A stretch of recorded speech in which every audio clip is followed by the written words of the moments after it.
forecasting Cleveland, the Mariners can handle the wet stuff. It's when it starts raining hits. Seattle runs for cover. Hard to believe, but the No Respect Indians have rocked the Mariners world. Hi, everyone. Welcome inside the Fox Network Center. Jeannie Zelasco along with Kevin Kennedy as we look live at Jacobs Field.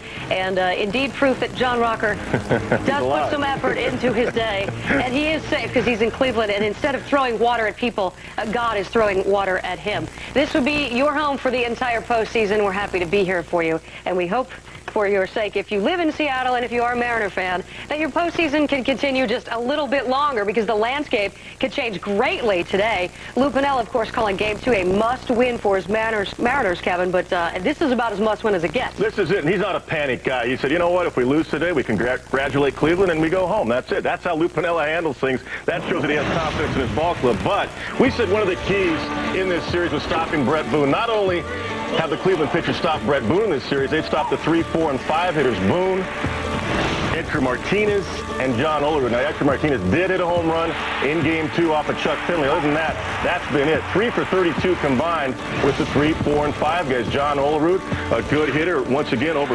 300 batting average, but Cleveland has played very well defensively. Jim Thome right there on a 3-6-3 double play. Omar Vizquel, as usual. He's an after-bat out there. Unbelievable. Best combination up the middle in baseball history. Alomar and Omar Vizquel, they are on all cylinders right now, and the power pitchers are really dominating. Cologne and Sabathia, those are the guys that are blowing the Seattle Mariners hitters away. For Seattle, they've got to work the count. Cologne can get in trouble when he walks, guys. They got to work the count today and be patient. So far, they haven't really been patient in this series. Yes, for guys struggling at the plate, Derek Jeter 0 for 3 Saturday night in Oakland, but he still managed to get the game-winning shot. How does that happen? With the glove, saving the tying run from seeing the light of day. Well, you know what? Actually, I am supposed to be there. You know, my job is to read the throw. If there's going to be a play at third base, be a cutoff man to third, and if there's a play at the plate, to cut off and throw it home. So, you know, I just got there. I saw the ball over Tino's head. I didn't think it was going to make it to the plate, so I just flipped it to Jorge. He made a great tag. Now, Derek Jeter did not have time to turn around and make a throw. He did the backhanded flip right here. And watch the tag on the back of the right leg. That's the key, not the left leg. He tagged the right leg before the right foot hit home plate. That's Jeremy Giambi, a great tag by Jorge Posada. And last year, easy for me to say, good home run last night, though. But watch Derek Jeter, World Series Game 1. Same thing. This guy is phenomenal in the middle with the relays. Again, an artist just turning right there to nail Timo Perez at home plate. It was reminiscent last night. I couldn't believe it, going to the other side of the field and doing that. And he is the trailer in that situation, they call it. Runner at first base, double down the line. He's got to read the play. You line up toward home plate. That's exactly what they did, and Jeter really reacted well. Yeah, that's how you know you're doing your job well when nobody expects you to be there. That's the state of the Yankees. As for the state of our game in Cleveland today, for that we go to Jacobs Field and Josh Lewin. Personal Doppler 4000 guy. Hi, Jeannie. And yeah, we've got a rain situation here. The good news is it's just spotty showers. That's what we're told. Major League Baseball officials are meeting with the Cleveland grounds crew right now. We anticipate this game is going to be played without a problem. It's just a matter of when. Hopefully sooner than later. But obviously, as you guys said, for Seattle, it's everything today. Backs against the wall. Must win this game. It will be played. We're just waiting on the word of when. And as long as I'm the weather guy, a happy 103rd birthday to Mrs. Irma Smedley. Back to you, Gene. Okay. That was funny. All right, Josh, thanks so much. Of course, they'll get this game in today. We're going to wait it out, darn it, because there's a full menu to share after Seattle and Cleveland. Keep in mind on the Fox Network, Game 4, the Yankees at Oakland. Another elimination game for New York. This can continue. And this one is it, the finale. Game 5, St. Louis at Arizona, also on Fox tonight. Well, Jeannie, the two aces of the ball club go today. Freddy Garcia pitched very, very well this year for the Seattle Mariners. Not really on his game in Game 1. Cologne was. He was dominant in Game 1. Now, Freddy Garcia in Game 1, he's got good stuff. No secret about that. 94 to 95 with the fastball, good overhand curveball, and a good changeup, very good changeup. But he left a lot of balls in the middle of the plate. He had one bad inning, and if you do that with the Indians and leave the ball up, even though some of these base hits were seeing eye hits, some of them were bloops to center field, if you leave the ball up, you're going to get hit. He did not get the ball down. down, as good as his stuff is. Got to get the ball down and paint the corners. That's going to be the secret for Freddy Garcia. Hit the corners. Don't leave anything in the middle of the plate. Get the hitters to chase, and then he will chase and will strike out if you do that. Now, Colon in Game 1 was absolutely dominant. He is the ace of this ball club. He pitched like an ace. Good overhand curveball. He's got to have command of that to win again today. But the powerful thing that he had was his fastball. He maintained that through the 8th inning on Macklemore especially here. 97, 98 on strike 2. And watch the velocity on strike 3. That is maintaining your stuff throughout the course of the ball game. 8 innings, 10 strikeouts, only walked 2. And I say that because that's the key for Colon. Historically, he walks 5 men per 9. They knock him out of the ball game in the 6th inning. He's got 120 pitches. He can't do that and win against the Seattle Mariners. I think the Mariners need to be more patient, work the pitch count up, and get him out of the game if they can, and get into that Cleveland bullpen, which so far they haven't been able to do. Yeah, Charlie Manuel said, sure, Colon was impressive in Game 1, but he knows he can do better. I think that's manager speak. That's confidence. There's a lot of manager speak going on right now as we check out the Major League Baseball postseason. Of course, that's just one home. You can watch the tourney unfold only on Fox. The Braves, they're waiting for who they will face Tuesday in the NLCS, and of course, Elimination Day as far as the ALDS is concerned in Oakland and Cleveland. Well, I'll tell you, in the right-hand corner, Atlanta, you know, they swept right through that, Jeannie. Go ahead, pick it up right here. St. Louis at Arizona. I want to talk about this. It's the best game of the year coming up in our divisional. You got Schilling against Morris, 222-game winners. Johnson might be in relief. A great matchup this afternoon. Game 5 presented by Budweiser. That is some must-see TV. That'll do it for us. We will indeed keep you posted on what's going on at the Jake. If you're watching us on Fox Family Channel, please enjoy Moolah Beach in the meantime. If you're in the Seattle or Cleveland area, guess what? It's a little NFL bonus for you. You're off to watch the football Giants at the St. Louis Rams. We'll let you know when they play ball.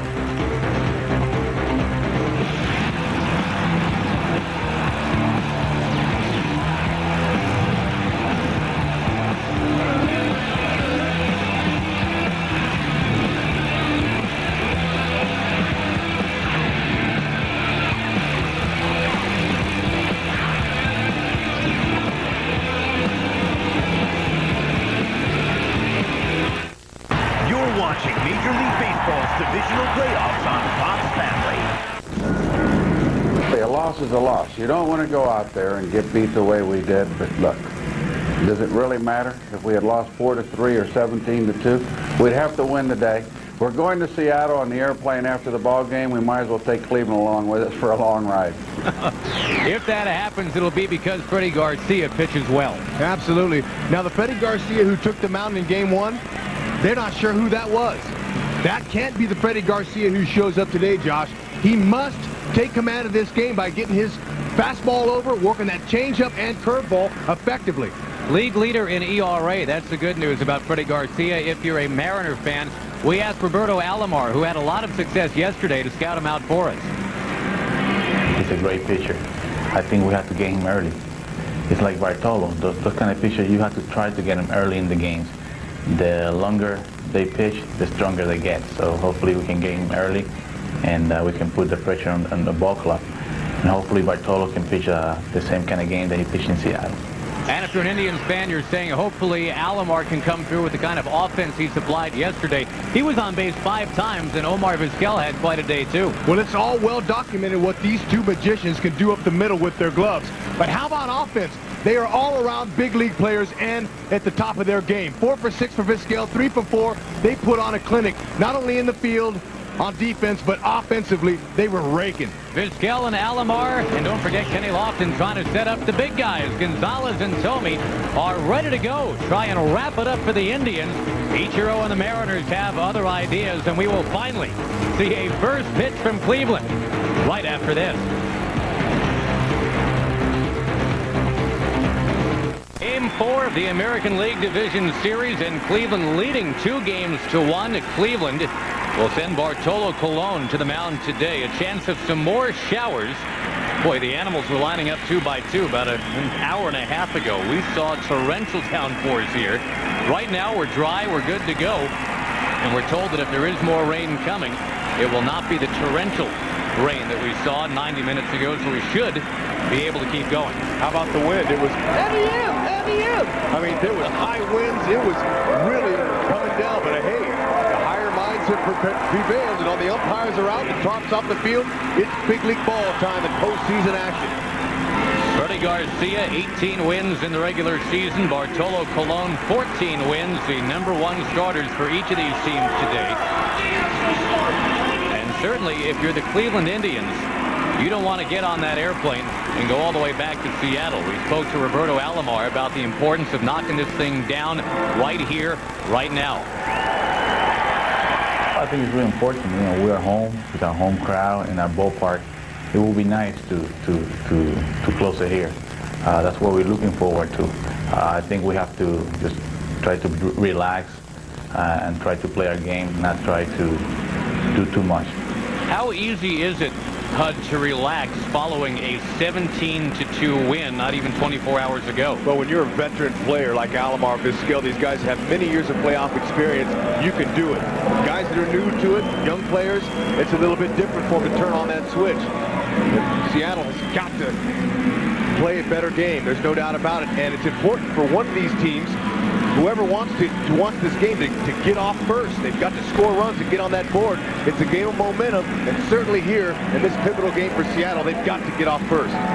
Well, we now know what the CC in CC Sabathia stands for. Calm and collected. 21 years old, and he was dynamite yesterday. Bartolo Colon gets the ball this afternoon, and Colon outstanding in Seattle back on Tuesday. 8 innings of shutout baseball. They will look for Colon to go back-to-back and follow what Sabathia did yesterday. Now, Colon had the sunshine and the shadows in his favor in Seattle. There is not a lot of either of those here today. But if you watch closely, Josh, you could draw a circle right in the meat of that plate. He never left the ball out over. That was the reason. He was out of the zone and proper. And when you have that arm and that petrol, that 99-mile-an-hour fastball, that's big.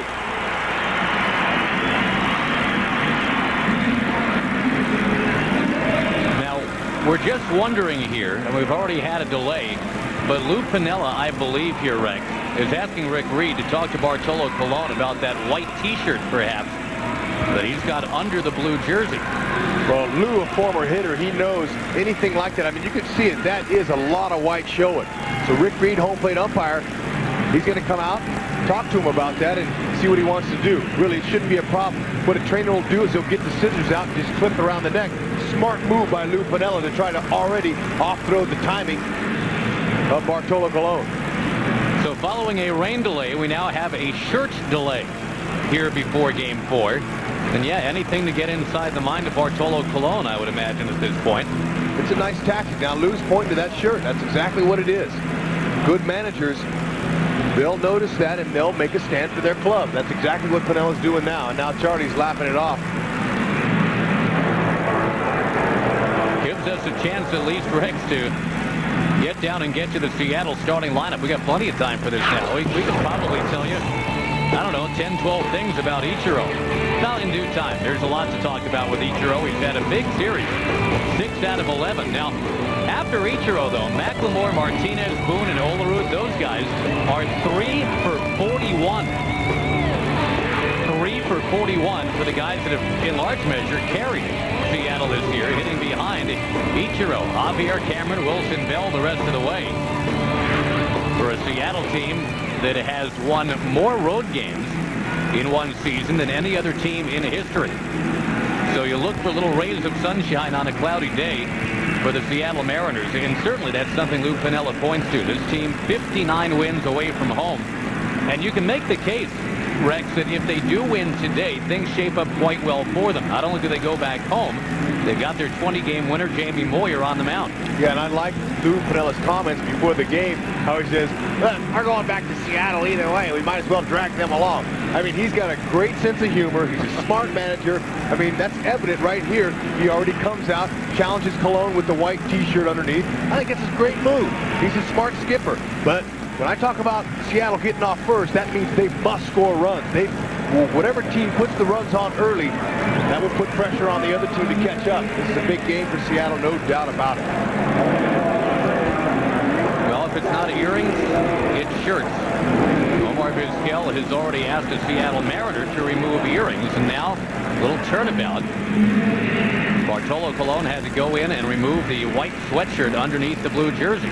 But Vizquel going inside, get him a little eye black. I like that. That tells you you're in a big league game whenever you strap on some eye black. It cuts down the glare, because it is a little bit overcast. There's not a lot of sun, but still there is glare out there, and it helps you see a little clearly.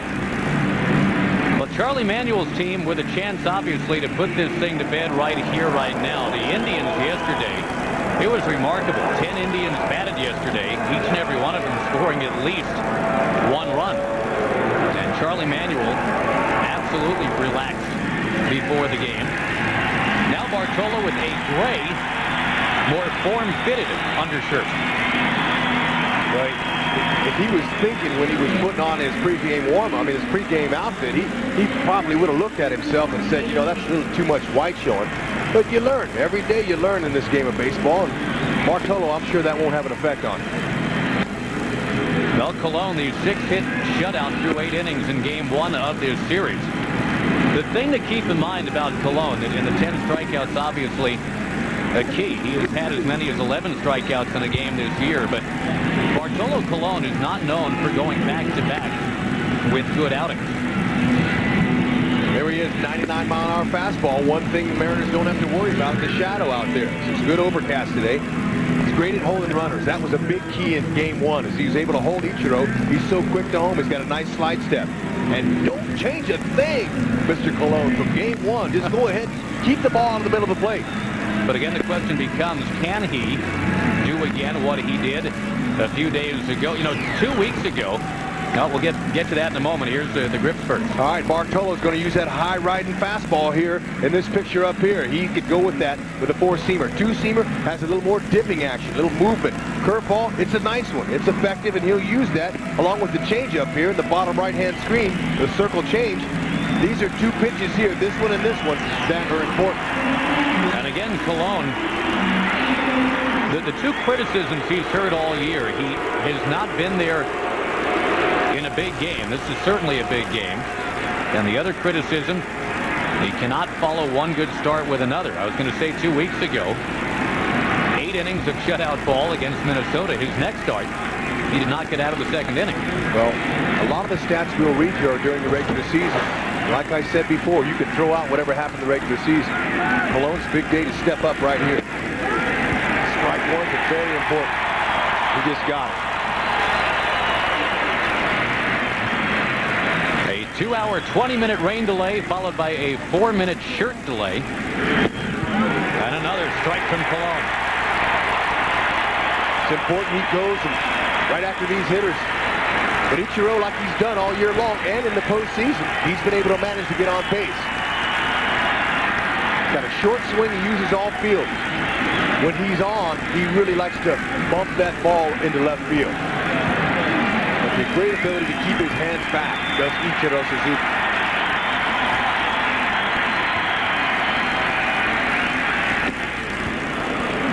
When Bartolo gets in trouble, it's when he tries to overthrow. He overthrew that last one. Same with his off-speed pitches, the curveball and the changeup. If they're overthrown, they're not properly located, they can get hit. That last one, 99 miles an hour. That one at 98, chopped to short and dropped. How about that? Omar Vizquel had made only 1 error in 55 postseason games. And the first ball hit to him, he drops today. Credit that to the speed of Ichiro. Whenever a guy like Ichiro, this is a tough play. Now, Vizquel had time to sit back and watch. He knew he had to be quick. Speed will put pressure on defense, which allows mistakes. That's exactly what happened. Ichiro is a feared guy. He can get out there, get down that line quickly, as quick as anyone. That's what speed does. Top of the order. So once again, Ichiro gets on. Now it's up to 2 through 5 in the order to help out. McLemore hitless for the series. And again, take a number. Martinez behind him, only 2 for 10. Brett Boone, remarkably 1 out of 12. Olerud hitting 5th today is nothing for 10. You're Colon, you're saying, hey, look, it doesn't happen very often at all. I'm going to let that go. It's no big deal. You guys will make spectacular plays. You'll pick me up later. Ground ball, second base. Alomar. Vizquel. Tommy.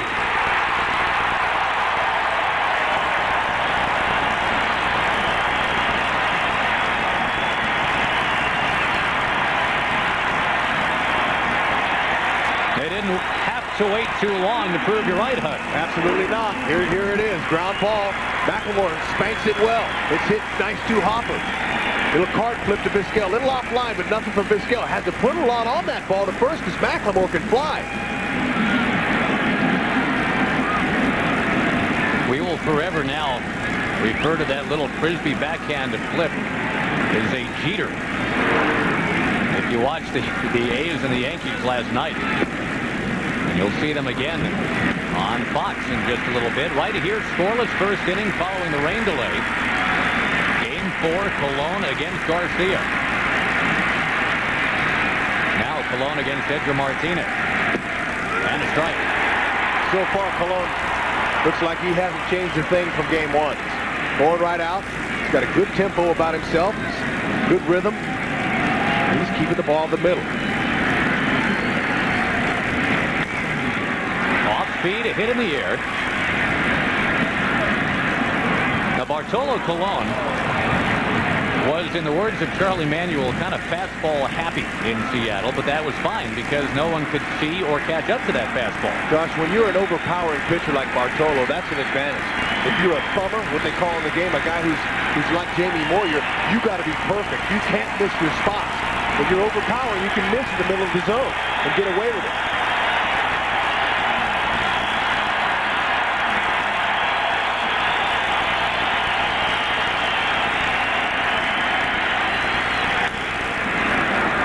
There's that fastball. Franked foul back this way by Edgar Martinez. That was amazing. Edgar could get his bat on that. He's throwing 99 miles an hour like Bartolo, and that ball's up around the letter high area. It looks good as a hitter, but you rarely can touch it.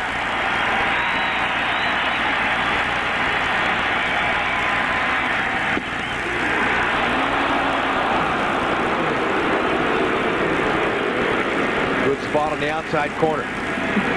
Edgar, though, well disciplined up there. He knows exactly what's a strike and what's not.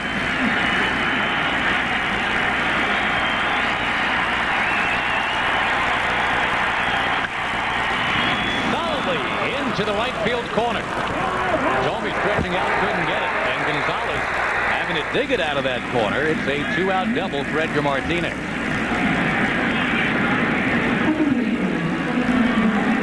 Edgar, smart hitter, knows they're going away from him here. He's going to go with the pitch. He uses the speed of the fastball to help him with his shot past Tommy right there. Let the hard thrower supply the power. That's what he did. He just stuck his bat out there and the ball jumped past Tommy down that line. Charlie Manuel telling us he really, really wanted to see Bartolo Colon bust these right-handers inside. Back Martinez away. Same to Brett Boone. And Boone has had a miserable series. 1 for 12, 7 strikeouts. MVP numbers during the regular season. To Cleveland's credit, Josh, they have pitched him well. That whole top of the order in the middle, Olerud included. A flare to right. And it carries Gonzalez at the track to end the inning. Bartolo Colon gets through it. And the Indians coming up. In the 7-year history of the division series, home teams up 2 games to 1 heading into game 4 have won game 4 5 out of 6 times. That's good news for the Indians, who really got it going at the top of the order yesterday.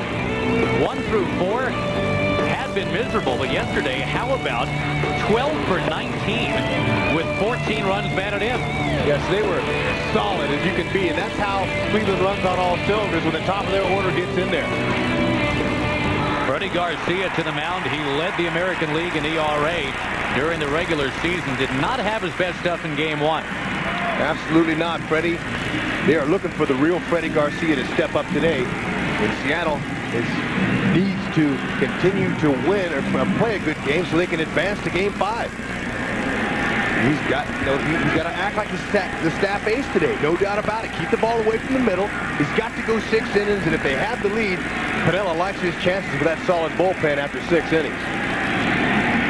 Lofton has never had a hit against Freddy Garcia, but he'll be asked to ignite The bottom of the first here for Cleveland. Now, Freddy Garcia, we showed you the numbers. 9 hits allowed in game 1, but had 4 of those never left the infield. It's not how hard you hit him, it's where you place him. You got good speed, all you got to do is move that infielder one direction or another, and if you hit it soft enough, you got a chance to beat it out. Nice weapon to have.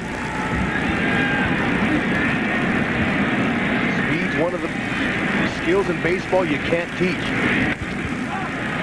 Another foul ball popped out of play, 1-2.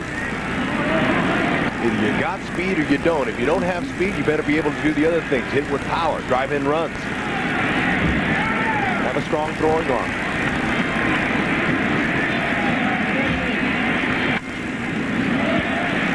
You can see Lofton now with 2 strikes. He's just becoming a defensive hitter. He's trying to just place the ball into left field. Now, typically, on the corners, first base, third base, those are guys have to have power. Left field, right field, those are power numbers. The skilled guys are up the middle. We talked about Colon needing to pitch inside. That has never really been a problem for Freddy Garcia. No, and this is important. When you pitch inside, like this here, it puts that in the hitter's mind, and it sets up a pitch away. Yes, it does. And Lofton down on strikes. Wow, 0 for 13 against Garcia. Well, that pitch inside is very effective, especially when it's high riding at 95, and then there's that changeup away. In Garcia's first game, to me it looked like his changeup was not as effective as it had been all year long. It didn't have the break. He was overthrowing it, in my opinion. Therefore, it cut down the real nice break away from the left-hander that normally happens. On appeal, no swing. Omar Vizquel, native of Caracas, Venezuela. Same as the pitcher Garcia. These guys know each other a little bit. We talk about the first inning jitters. Lots of pitchers have trouble in the first. Even the great ones, Jack Morris, whom Indians fans certainly remember having pitched here. Big game pitcher, but sometimes did stumble. Sabathia did in the first inning yesterday, righted the ship completely. He got 2 pop-ups, and that helped him gain his momentum. And, I mean, I've seen Roger Clemens, the great Rocket, struggle in the first, load him up, but somehow find a way to get out of that inning, and then they get stronger as they go along. Strike poured in by Garcia. Freddy, he's cranking it up there about his normal self at 95 miles an hour, 94, 95.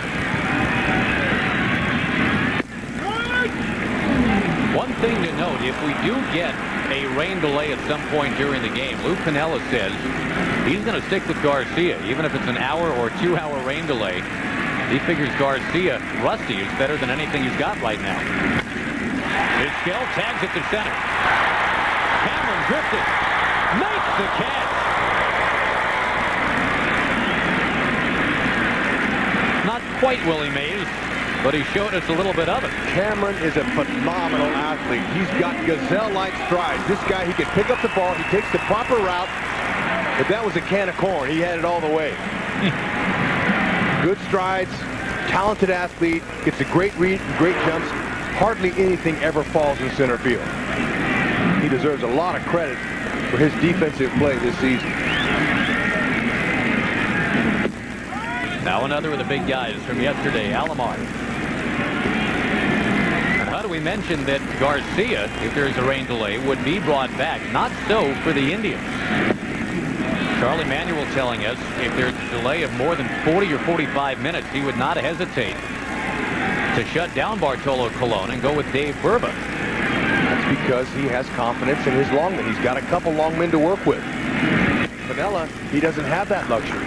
Well, he burned the long guys yesterday. Aaron Seeley, the starter, lasted only 2 innings. That's right, so Piniella thinks it would be to his advantage, but right now, looks like it's rain's holding off here. Piniella hopes that's not a problem.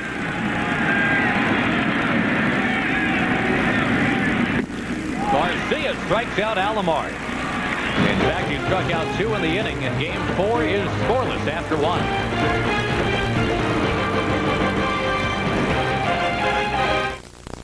Game 4 of the American League Division Series here in Cleveland. The Indians can wrap it up and forego a trip back to Seattle. The Mariners know they're going back to Seattle, but will it be to play Game 5 or to break out the 2 irons? That's right. That's what's next. I mean, even Lou Piniella told us before the game that it's kind of a sad thought to think that today could be the last day he puts on the uniform all summer.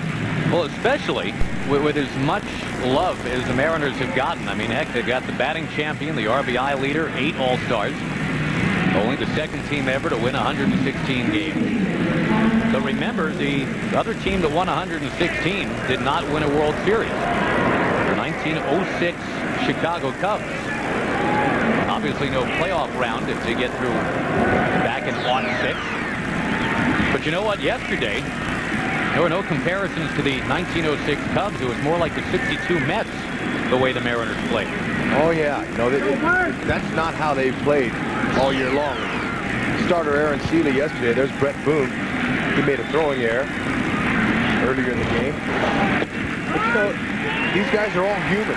They played so well all year. They're bound to make a mistake here or there, but it's up to the pitchers to forgive those miscues and continue to stay focused.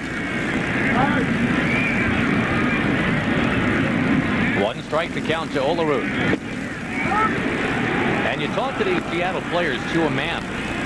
They pretty much say, we feel like we just clumped our bad games together into one. One really, really bad game yesterday. It's out of our system. Over to third. The backhand stop by Primer. Olerud can't buy a hit. He has hit 1 ball out of the infield in the entire series. This reminder that tonight on Fox, it will be decided. St. Louis and Arizona. Kurt Schilling trying to bring it on home at home, the Phoenix native. That's squared at 2-2. Of course, the Yankees and A's. Before that, what a game they played in Oakland yesterday. A 1-0 nail biter. We did not exactly have short nails here in Cleveland. 17-2.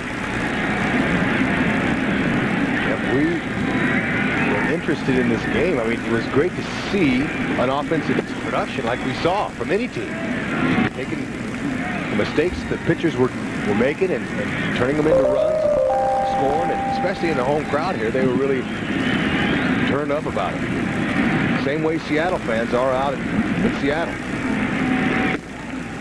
Up and outside to Javier. It was particularly interesting to follow at HUD, knowing that everybody else around baseball was getting shut down yesterday. And think of all the wonderful pitching performances there have been throughout all of the division series. Sabathia turned one in yesterday, but the Mariners couldn't come up with one from anybody. I mean, we've seen Tom Glavine, Kurt Schilling, Zito, Lucina. The list is awfully long, and now Colon trying to double down. It's a second terrific game in this series. But all those pitchers you mentioned, except for that man right there, CC, they're all veterans. He's 21 years old. Moyer was awesome, too, in Game 2.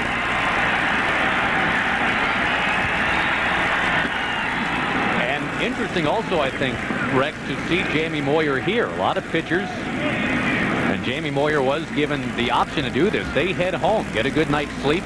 If indeed there's going to be a Game 5 tomorrow, that will be a 1 o'clock local time start in Seattle. He said, no, I'm part of the team. I belong right here.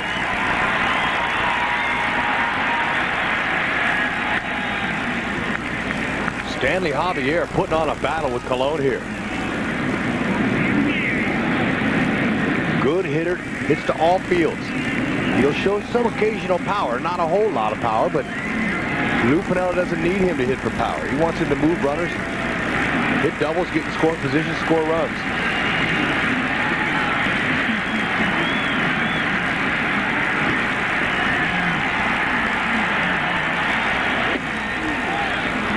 Fastball missed, and it is a 1-out walk for Stan Javier. You heard Kevin Kennedy talk about it in the pregame show. I think about, 7-8 hours ago, it seems like. But Bartolo Colon is the guy that is prone to give up some walks. That's his first of the day. Now he will face Mike Cameron, who's never had any success against Cologne. How about 1 for 17 lifetime? Well, you know, he doesn't exactly feel confident stepping in that box, but he knows that that can turn at any moment. Cameron's got a quick bat. He'll need it today. He's a guy who's got a nice mix of speed, on-base ability. He can steal bases, and he's got some power. Speed and power, two nice things for an outfielder to have, especially center fielder.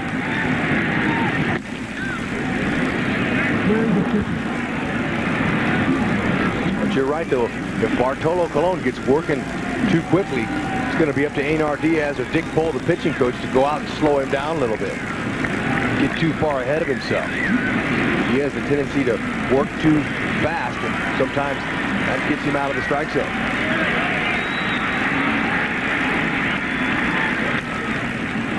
In the air left field, there's Cordova. That was not the straight heat from Cologne. And one thing that Charlie Manuel is adamant about with Bartolo Colon, saying that there's this real tendency for Bartolo that if he doesn't throw a real good breaking pitch or off-speed pitch, he has a tendency to panic and then come right back with 8-9 fastballs in a row, thinking, all right, well, that's the safe ground. Charlie's trying to get him to understand, against Seattle, that's not going to work. If there's no sunlight shadow thing happening, like back in Game 1, you cannot throw 8 fastballs in a row to any of these guys. Charlie knows he was a good hitter in his day. He knows a major league hitter, doesn't matter how hard the pitch is thrown, if it's out over the middle of the plate, it can get hit. Major league hitter can time those pitches, so that's why it's important. He keeps them off balance with his curveball and changeup. Throw those for strikes. Little half-swing foul by Dan Wilson, 0-2.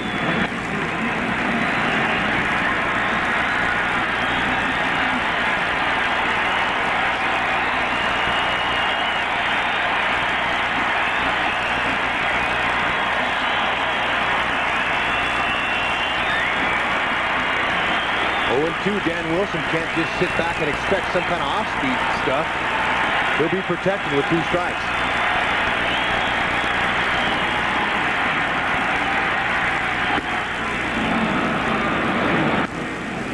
Now remember, the day began with gamesmanship from Lou Piniella, asking Bartolo Colon to remove his white undershirt. He has traded that in for gray. He's trying to keep this game scoreless in the second.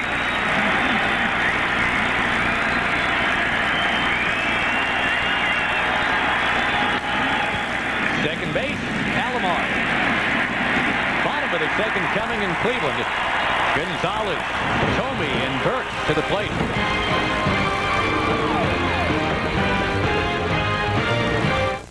The new V6 Ultima, the cure for the common car. And by Labor Ready, dependable temporary labor guaranteed.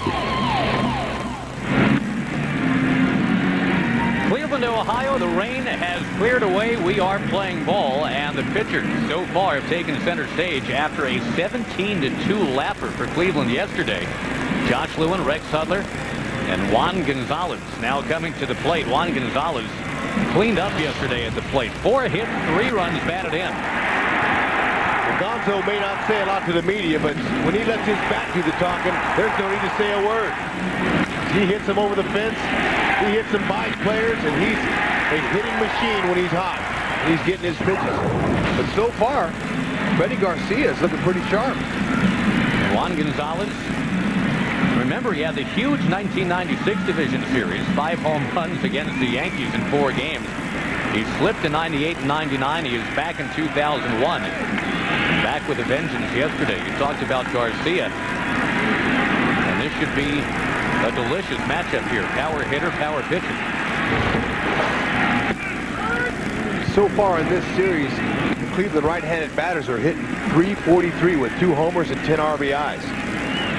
It was the right-handers cleaning up, doing the work.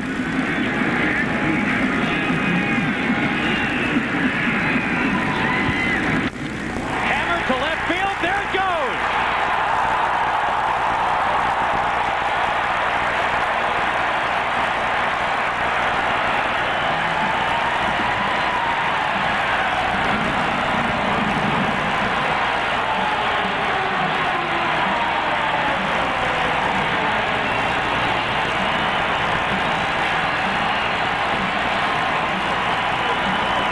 career postseason homer.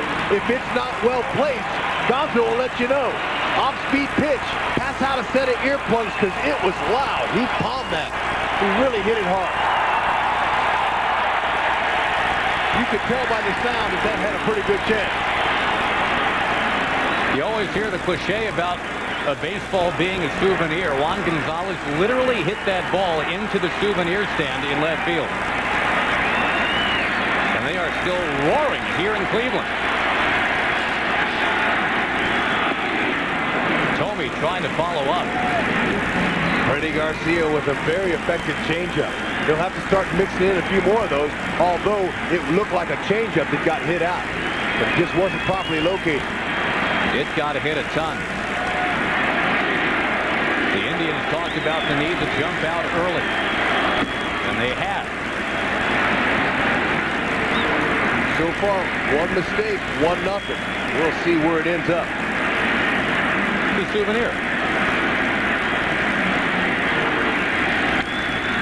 Tommy getting under this one. McLemore will take care of it. Now, statistically, Freddy Garcia was the toughest starting pitcher off whom to hit a home run in the American League.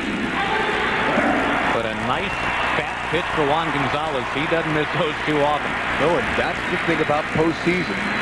Good pitching will dominate good hitting.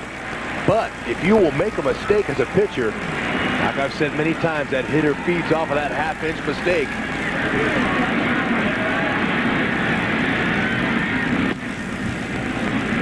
Fastball drilled outside. Ellis Burks 5 for 8 against Garcia lifetime. And a couple of hits against him in game 1 of this series in Seattle. Tough play. Bell unloads, and Olerud the stretch. They got him. Well, it's all about quick hands that David Bell possesses to make that play. When you're coming in, watch the amount of time it stays in his glove. Hardly at all. Gets rid of it quickly. I'll call that rid and troll. Get rid of it with a little petrol on it. That was what he did. Got rid of it quickly.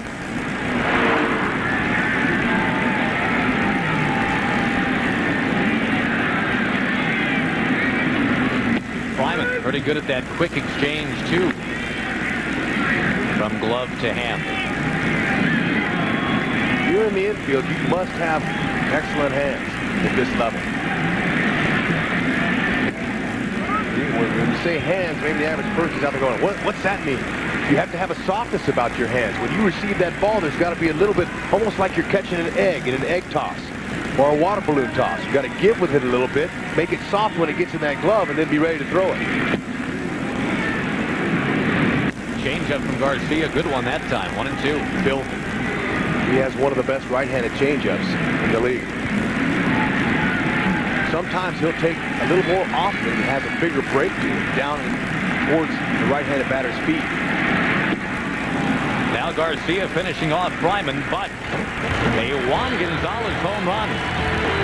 His second of the series, and the Indians on top.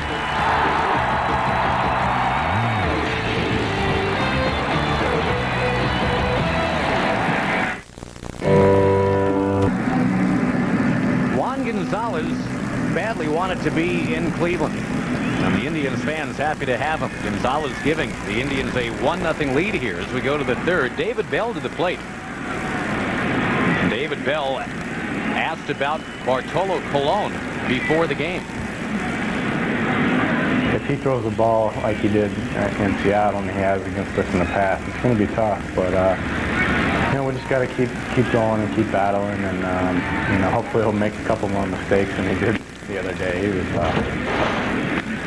Well, the only mistake so far has been behind him in the field. Omar Vizquel, of all people, dropped a ball that was swatted over to him off the bat of Ichiro, but immediately a double play erased the threat.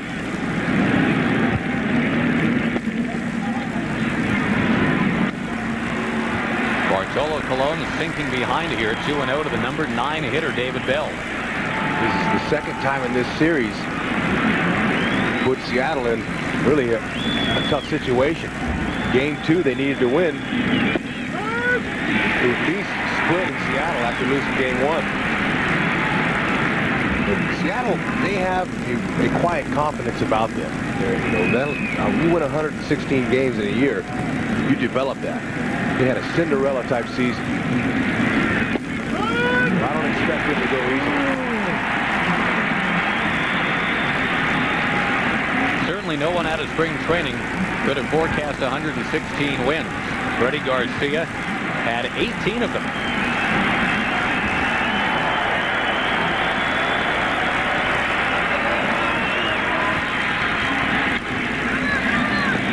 Another late swing and another ground ball right side. One down on Ichiro coming up.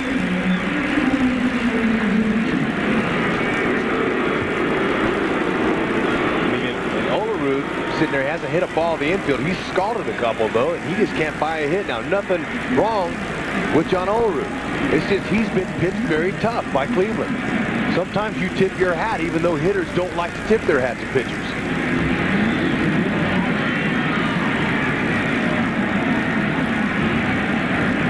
But it's hard to pitch around this guy or to even pitch to it. Ichiro Suzuki, he's hacking early.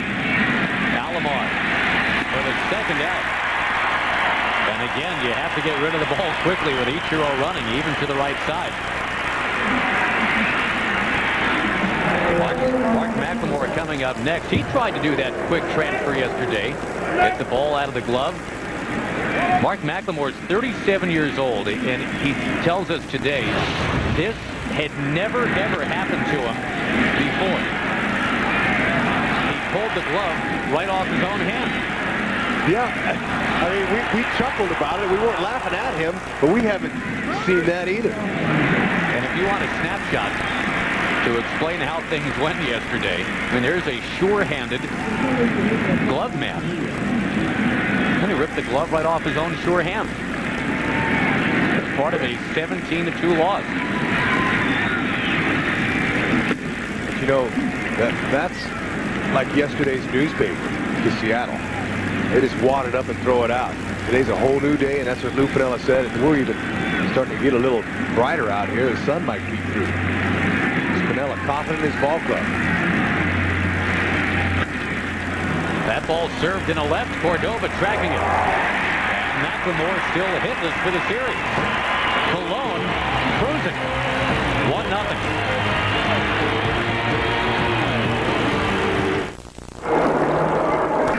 The Indians trying to knock off the Seattle Mariners in Game 4. Prevent this series from going back to Seattle. 1-0 game, bottom of the third. And don't forget tonight on Fox, you've got St. Louis and Arizona, Game 5, presented by Budweiser. Matt Morris, Kurt Schilling, head-to-head. They were both outstanding in Game 1. Schilling a little bit more outstanding with a 3-hit shutout. And you'll see it on Fox tonight. Schilling, the Phoenix native, trying to beat back the Cardinals, who were picked by many to be the team coming out of the National League, the way they played at the end of the regular season. Again, that's tonight on Fox, presented by Budweiser. You can bet Kurt Schilling will be on top of his game like he was in Game 1.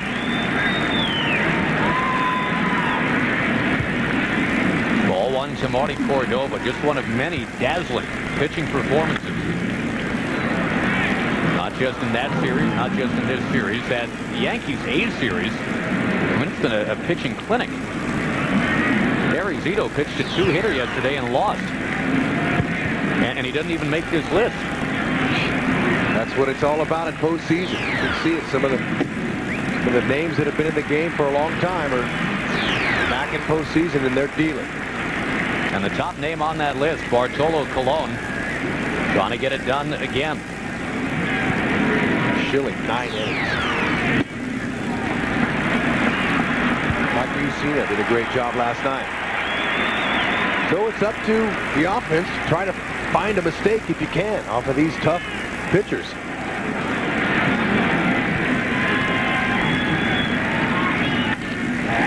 Left center base hit Cordova.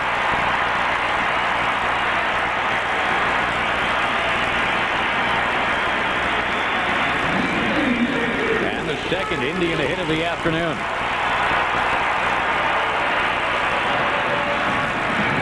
Marty Cordova was part of a cattle call in spring training.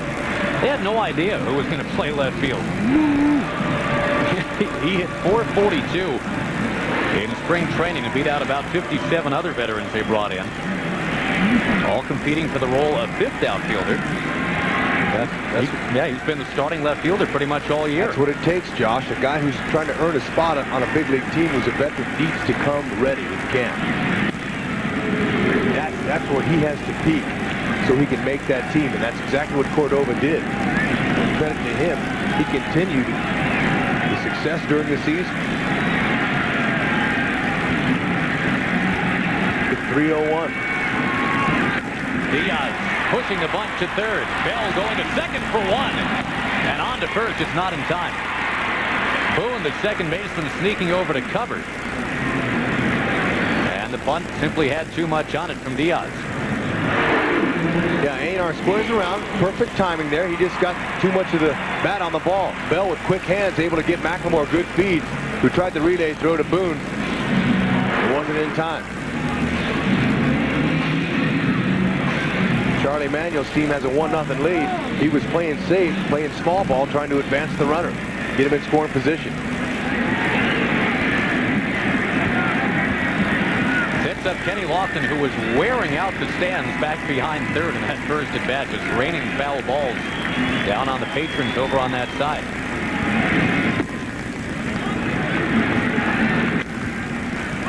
Lofton got it going yesterday. His first and only hit of the series, and it was a home run. I mentioned before the ability to bunt. Lofton, Vizquel, Alomar, they all possess that ability. Keeps David Bell in on the grass, which opens up the third base line.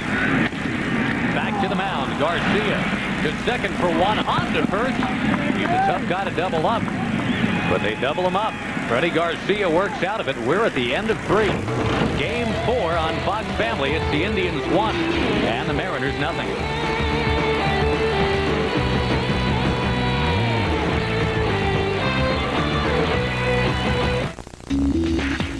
But the Indians leading the series 2-1, leading game 4, 1-0 because of that guy, the man who said no to an 8-year, $143 million deal in Detroit. He said yes to 1 year and $10 million here in Cleveland. That's how much he wanted to be a part of what the Indians were putting together. And he loves hitting at this ballpark. It wasn't about the money. It was about the numbers. He has now hit 24 home runs at this ballpark this season. Last year at cavernous Comerica Park in Detroit, he hit 8 home runs at his home ballpark. So he has tripled that output, just changing ballparks, each one about, 2 hours from the other. Edgar now is waiting out Bartolo. Doubled in the first at bat down the right field line.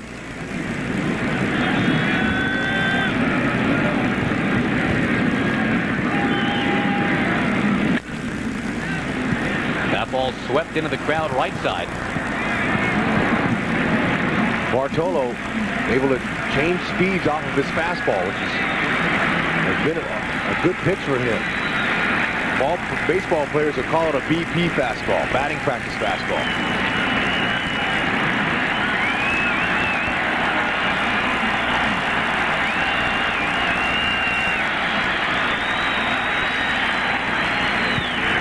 He got it. And not with the heat. Nope, you can see Anar Diaz wanted fastball away, fastball in. He shook, and then settled on the curve. Perfect pitch. Had he not swung, likely would have been called a strike. Look at this. He wants it right down here. This is a good spot right here. Perfect spot. Excellent pitch to a real professional hitter. Colon, who struck out 10 in game 1, registers his first today. Strikeout is not something Brett Boone wants to hear us talk about anymore, I'm sure. 7 strikeouts in this series. Bashing this one to left center. And the rough roll continues for Brett Boone. MVP caliber regular season, Hud, no doubt about it. He's just missing. He lined out in his first at-bat to right field. It's a good sign if you're a Mariner fan. And then this one here, this last at-bat, he just missed that one from a home run. So what a tremendous regular season, leading the league in RBI. That's from second base. First second baseman to lead his league in RBI since 1925. Of course, he is seldom up there without a chance for an RBI. Ichiro, everybody seemingly getting on base at will. Here's a man, too, who's been well pitched during this series, John Olerud.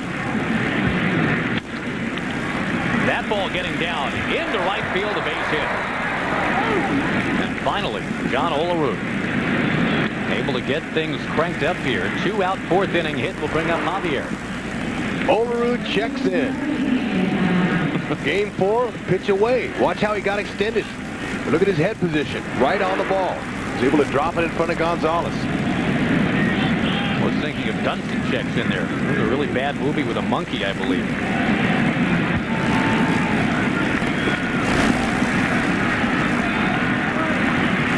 Tying man is on. Here is Javier, who walked in the second. Over to short. 8 gold gloves, over to 9 gold gloves. Vizquel to Alomar. Vizquel and Alomar coming up to set up Gonzalez when we return.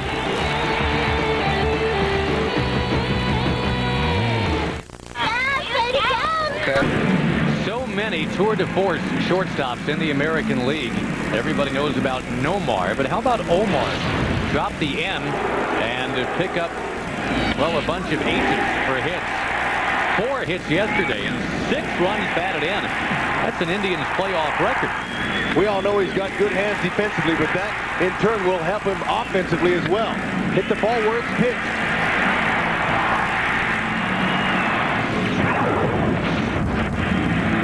You know, during the regular season, he hit just .255, his lowest batting average in 8 years. But Vizquel, facing his former team, he just had a sense that this might be a series in which he could shine. And of course, it was Omar that pointed out the shine back in Seattle. The glare off Arthur Rhodes' earrings. Well, you're good playing off those words. Well, that's what everybody now back in Seattle will remember about Omar Vizquel, not the years of Gold Glove caliber shortstop play that he turned in for the M's. Oh, but deep down, those nice Mariner fans, they know and have a lot of respect for Omar. So it's been kept in check today. Garcia, hard fastball the first time, and then changing up. 1 down and Alomar to the plate. You know, Hud, we talked yesterday about Omar Vizquel and how each of the last several seasons he's had to try and blot out the memory of not winning a World Series. He goes off to that remote part of his home country of Venezuela, just kind of sits alone for days, literally, and ponders how it all came apart. And there's no question, as Omar Vizquel continues along as a Cleveland Indian, he doesn't want to go back to Venezuela to ponder anymore this offseason. Omar's not alone. A lot of ball players, whether they've been in the series or not, like to get away from a marathon season. It's not unusual. I know Darren Erstad of the Anaheim Angels, he goes ice fishing. He closes himself in that cubicle for a while and thinks about a lot of things.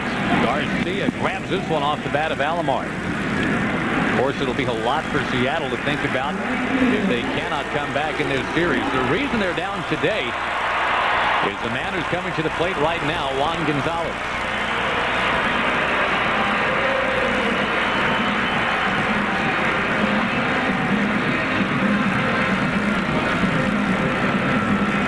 The rallying cry in Seattle has been 2 outs, so what? For Juan Gonzalez, it's off-speed pitch, so what? 400-foot home run. It's the only mistake Freddy's made with his changeup all day. He's kind of left it up, out, over. They don't call him long gone Gonzalez for nothing. He gets those arms extended, hands out. He's a very strong man. And he can get the back underside of that baseball and send it a mile. Fastball darts in there, 1-1. Sometimes you're better off taking a chance just with heaters down with Gonzalez. He's such a bad ball hitter. He can really turn on that ball that's inside. He can also hit the one 3 inches off the ground. He can go outside and get him. Sometimes you're better off taking your chance. Like there was one right over the middle there. He fouled it off for a strike. This is, remember, the point in the game when Garcia pitched in game 1 that it all came apart for Freddy Garcia. The Indians put together a big 4th inning. Gonzalez is a part of that. Right here, Garcia a strike away from getting rid of him. Bell lobs cross diamond. That'll do it. 1-0 after 4. Fox Sports, home of Major League Baseball's playoffs and the World Series, returns after these messages from your local Fox station. Change one day to the next. It was balmy and 77 at game time yesterday. We had rain and 55 here in Cleveland today. Oh, one other change. It was 8-1 at this point yesterday.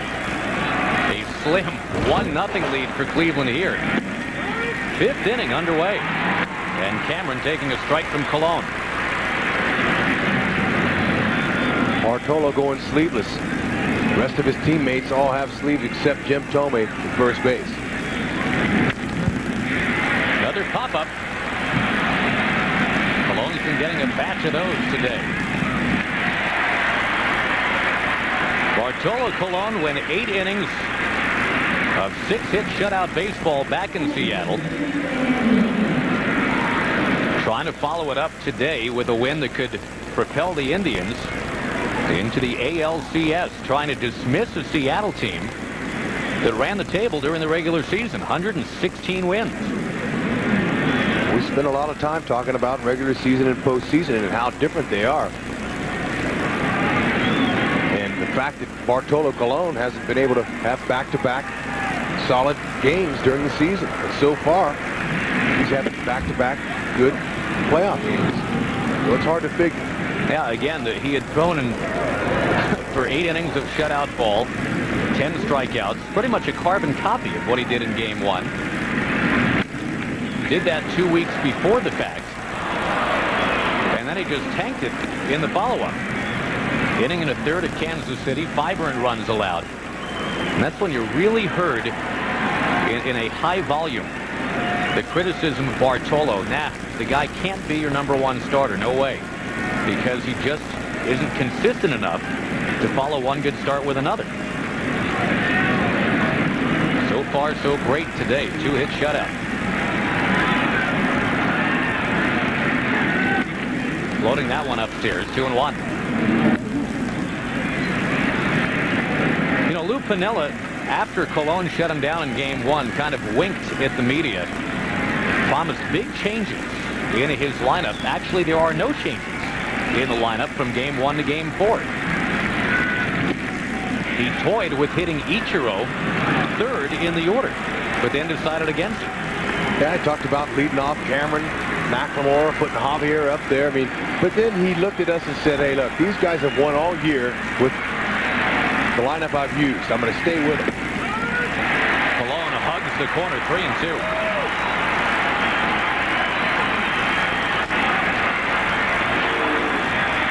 Here's Bartolo. Hitting the spots. Outside corner. Wilson chasing.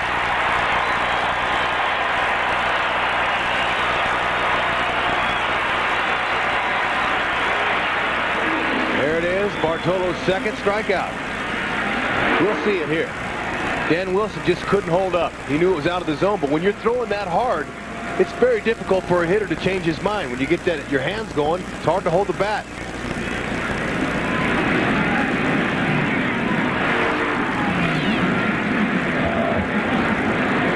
Number 9 hitter Bell.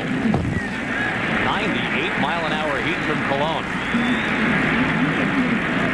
It is just very difficult as a hitter to try to hit a guy who's throwing with that type of velocity. He's hitting his spots.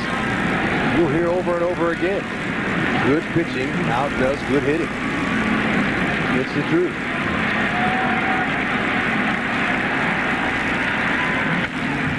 That's why in the All-Star game every year, I figure, Hud, you never see 15-12, 12-11. Usually about 3-2. But Seattle somehow has got to find a way to crack Cologne, find a kink in the armor. They were going to continue postseason.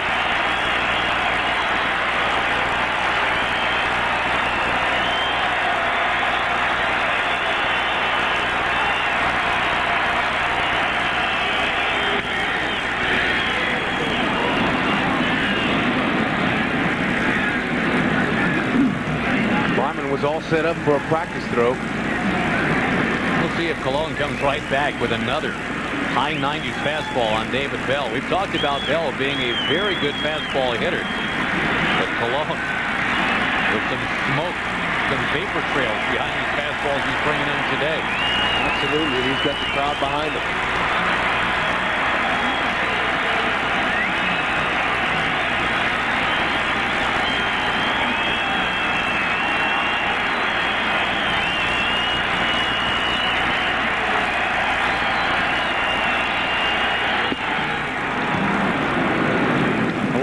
Had a little off balance there. You could see him. He tried to overthrow him. Made him fall off to his left. Sometimes the crowd will get that adrenaline to a point where it'll overtake you. Make you come out of your game. He got it.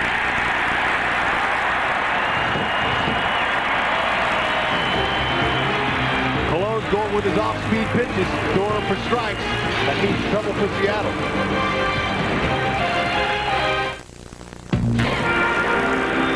Game 4, Cleveland and Seattle here on Fox Family. A Juan Gonzalez home run, the only scoring in the game so far, as we get set to take a look at our MasterCard fan cam in Cleveland.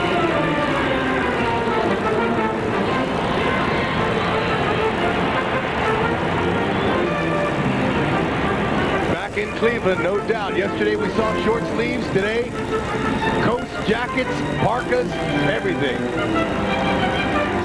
But one thing stands true is the red, white, and blue, Josh. Absolutely. And a special shout out to our serviceman right now, Jim Thome. We'll get things going in the fifth. Now, a little while ago, we captured this for you. Omar Vizquel, one of the best bunters in baseball, lecturing Einar Diaz on how to drop one down. Diaz bunted into a force in the third. And we'll put a little circle around that play because a slim 1-0 game right now. The Indians were looking to run away at that point, could not get it done. Small ball is an important part of baseball. Moving runners, sacrificing, those type of things all add up to victories. Doing the little things, things that don't show in the box score. But are equally as important as the big things. Jim Thome, more of a big things guy. 17 career postseason home runs, and he's sitting on a 3-1 count right here. He's chasing some pretty good names. Reggie Jackson and Mickey Mantle. Yep, each of those legendary Yankees have 18 career postseason homers. Thome takes the walk to lead off the fifth inning.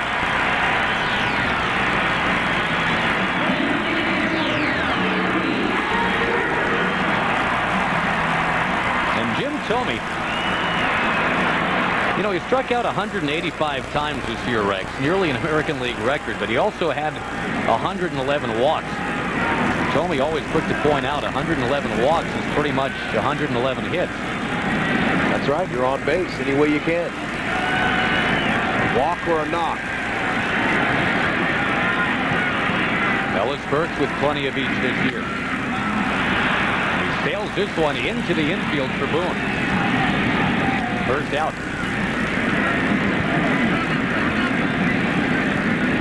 A knock is another term ball players use for a base hit. 2 knocks apiece for the Mariners and the Indians today. Freddy Garcia made just the one glaring mistake. Off-speed pitch up in the zone to Juan Gonzalez, and Gonzalez didn't miss.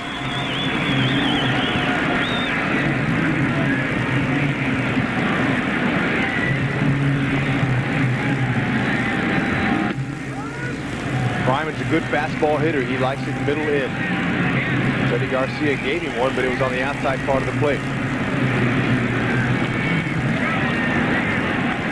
Freddy Garcia, who has always pitched extremely well on the road. I think a lot of people figure he has taken full advantage of his home ballpark, and admittedly that is a pitcher's park, but away from Seattle, his career record is 21-6. 9-2 this year on the road. Quickly is ahead of Travis Fryman. It's a good example. Fastball, strike 1. Curveball, strike 2. Kept him off balance. Fryman looked badly. He went and doubled up with it. Tried to get him to go again. Yep. Ed Rapalado says he wins. And Fryman 2 times a strikeout victim today. It's the curve. That's the pitch most hitters will tell you have trouble with. His bat has to cross home plate in order for it to be a strike call. And it did. And it was. They'll call it, they'll say he checked his swing if you keep the barrel and back of home plate.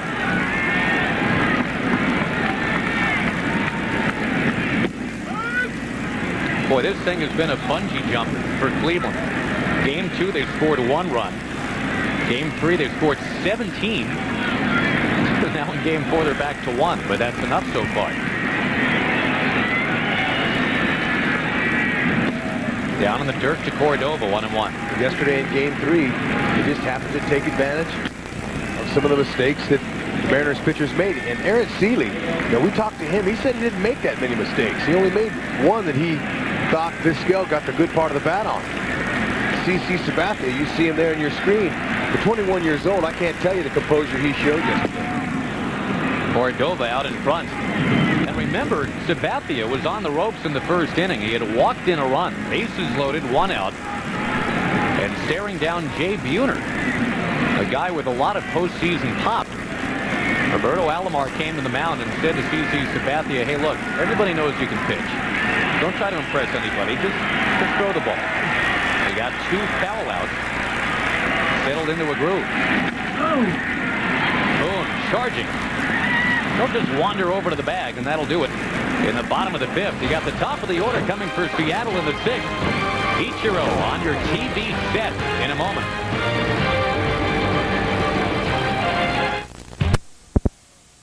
Player in baseball and the owner of the American League batting title. He will jockey for the MVP award, including with one of his teammates, Brett Boone, who's got a lot of positive things to say about Ichiro. He fits in very well. He's got the language barrier, but you can communicate with Ichiro. I mean, he likes to have a good time. You can flip him crap, he'll flip it back to you. And I think Ichiro, he came over here, he probably had some questions. He didn't know how much he was going to like it, going to a foreign country for him, playing with, the language barrier. And I think it exceeded all his expectations.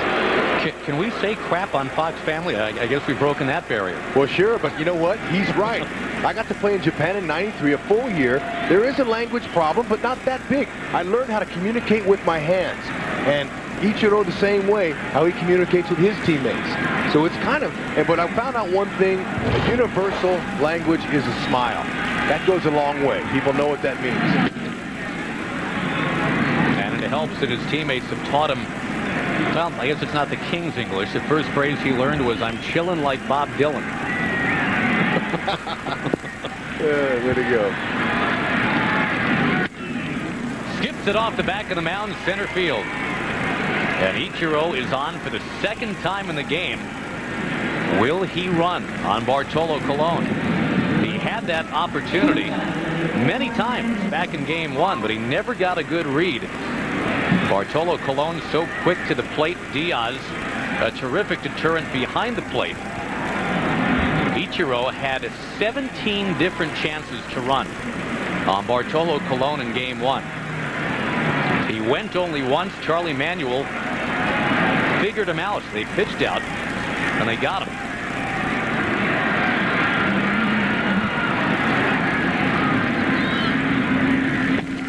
Bartolo, he is so quick. I mean, when he uses that slide step, when he breaks his hands and gets the ball to Einar Diaz's glove, it's 1.0 to 1.1. And I don't care if you're Ichiro, Suzuki, it's tough to steal a base.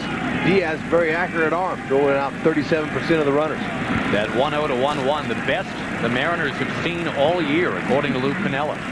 Now they're seeing it again. And a chopper to first. Tomey touches up. That's his only play. Better stated, his only safe play. 1-0 game. He doesn't want to take the chance of firing one into left field. I know, because Bartolo does such a good job holding runners on, if they're going to steal, you're just going to have to take a chance that the catcher's his throw's going to be offline. In baseball and postseason, you must take chances on occasions, especially if you're facing elimination.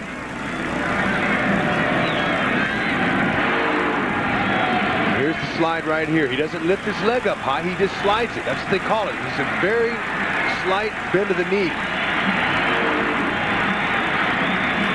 Edgar Martinez. Runner at second, one out. And Rex Udler, the Seattle Mariners have had a lot of scoring opportunities in this series that have just wandered right by them. They have only 2 hits with runners in scoring position in 4 games. Shades of what's going on with Oakland and the Yankees. That series is incredible. Oakland is 0 for 23 with runners in scoring position, and they're on the brink of knocking out the Yankees, who are 1 for 14 with runners in scoring position. Pitching, pitching, and more pitching. Vizquel is going to come in. He's going to have a little advice for Colon. And you can't cruise along any better than Bartolo Colon is cruising along right now. An ALDS record. Edgar, all he's looking for is a lousy single. Get him on the board. Gonzalez, strong arm and right, above average. Lofton, Cordova, all average. Nothing spectacular there. It's not like Edgar can pick his spots, but I guarantee you this situation here with 1 out, he's looking to drive the ball to the right side.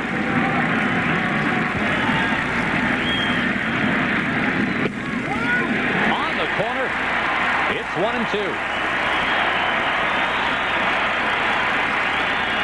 Okay, Edgar has a good idea about the outside part of the plate. Diaz is setting up, and I think Diaz earned him that pitch. That looked like that was off the plate.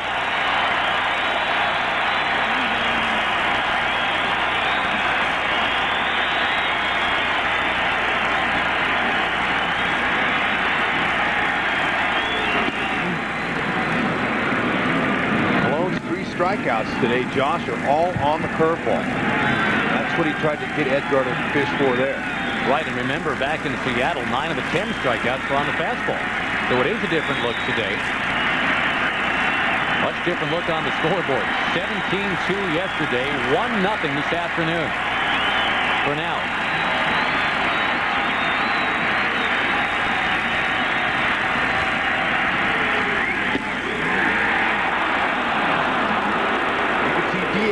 Reaching out, trying to pull it back over the plate just to make it look even better. Catchers do a great job of disguising pitches for pitchers. Look at him. He tried to pull that one back in. You find a good catcher back there who can frame, he might need to find a different occupation outside of that catcher. He could be a framer.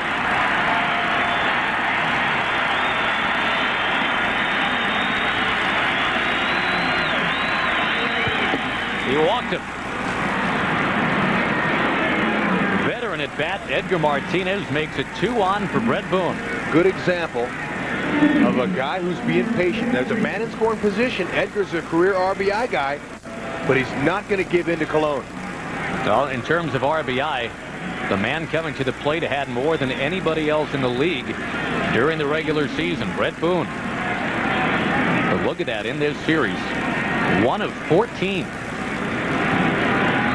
And a chance to wipe that away with a big hit here. It also says 2 fly balls. Well, that won't tell the whole story. He just missed a couple of those for home runs. So being a former player, I can tell that the pass he put on the ball. He's on it today. In on the hands and grounded to short. There's 1. There's 2.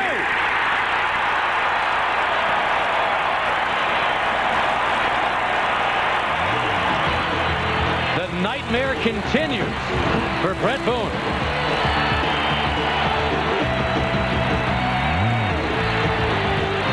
Touch and throw.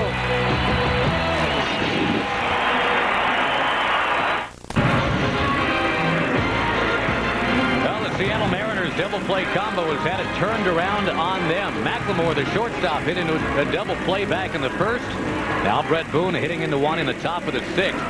And Seattle continues to trail in game 4, 1-0. Well, they hit it to the wrong guy. Vizquel right up the middle. Easy touch and throw play. High fives all around and with the Jake here in Cleveland. One of the underlying storylines, not just for the Mariners, but for a lot of the teams that are not doing well, the inability in this postseason to hit with runners in scoring position. The Indians, the only team getting that done. Cleveland, and this was pretty much all yesterday. They scored 17 runs. You figure they would fluff up the numbers, but they're hitting .448 with runners in scoring position. The other 7 playoff teams right now, Rex, we are told, are hitting a combined .099 with runners in scoring position. 14 for 142, and you see the Indians cashed in yesterday. The other 5 teams combined had not even a half of what the Tribe had yesterday. Unreal. That'll just tell you that pitching, how superior it is.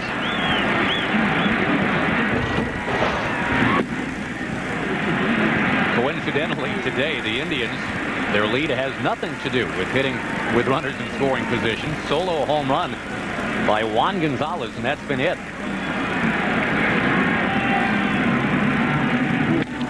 Diaz smacking one foul, 1-1. Diaz, his hits in postseason right in the 5.5 hole, as Tony Gwynn would call it, between the shortstop and third baseman. He's a pull hitter. He'll go to right if he has to.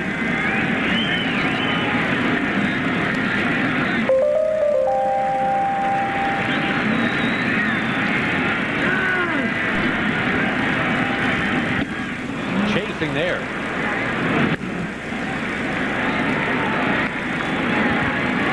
Show you the nasty break on the curveball by Garcia. Kept it outside the whole way.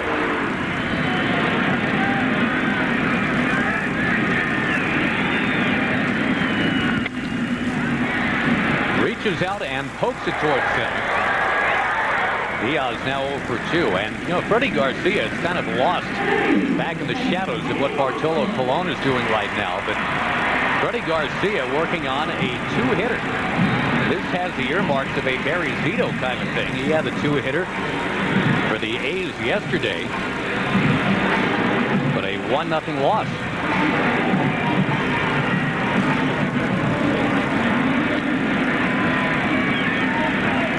Lofton to the plate.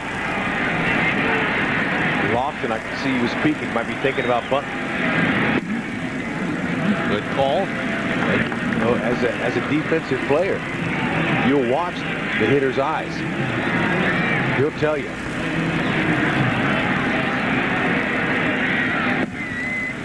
A lot like a defensive back in football, he'll watch the quarterback's eyes, and whenever that quarterback takes the snap, the first place he'll look is where he's going to pass the ball. David Bell, he's way in on the grass at third base.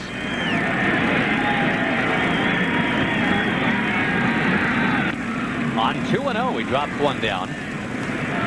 Remember, Lofton's never had a hit against Garcia. Nothing in 14 tries. Strikeout and a double play in the game today. Well, the easiest way to try to get a hit is a bunt. You got good speed like Lofton. You're in the left side of the batter's box. Left field. 2 out.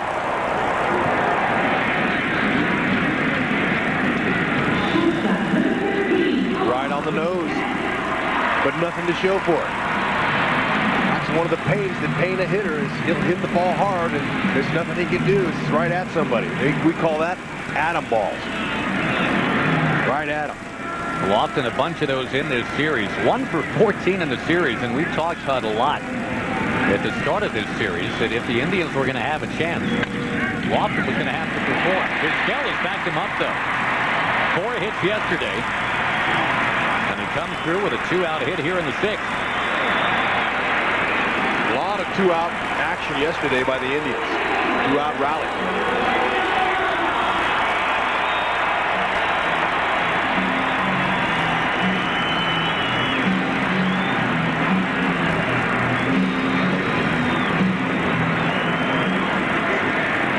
Another thing we talked about, Roberto Alomar, if the Indians pull off the first-round upset, we said bank on Alomar to be involved. His postseason history is tremendous. Dramatic home runs in 2 of the biggest postseason upsets in recent memory. Blue Jays over Oakland in '92. Then again, the Orioles over the Indians right here at Jacobs Field in '96. Off the closer, Jose Mesa.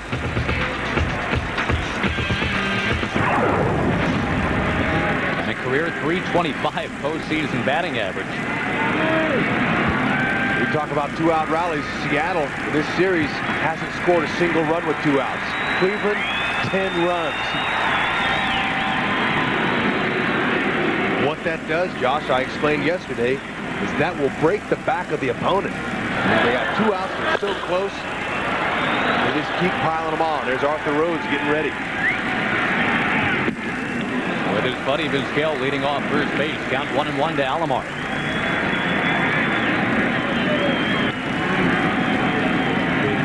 Lou Piniella be thinking that far ahead. Jim Thome, he's 2 batters away. For the left-hander Rhodes.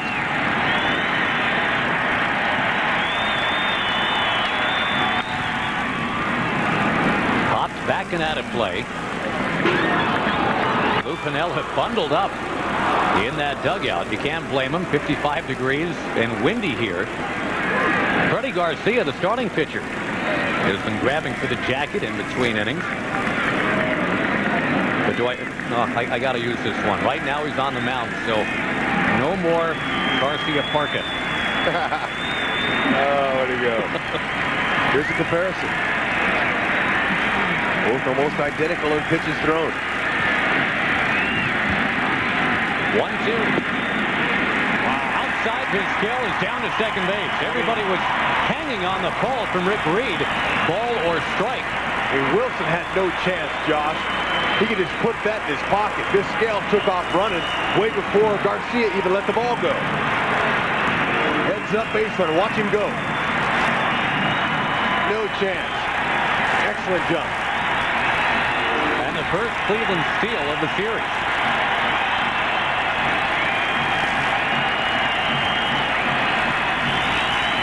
Alomar ripped and he didn't get it. Gonzalez is left on deck toward the end of 6. The Gonzalez home run is standing up.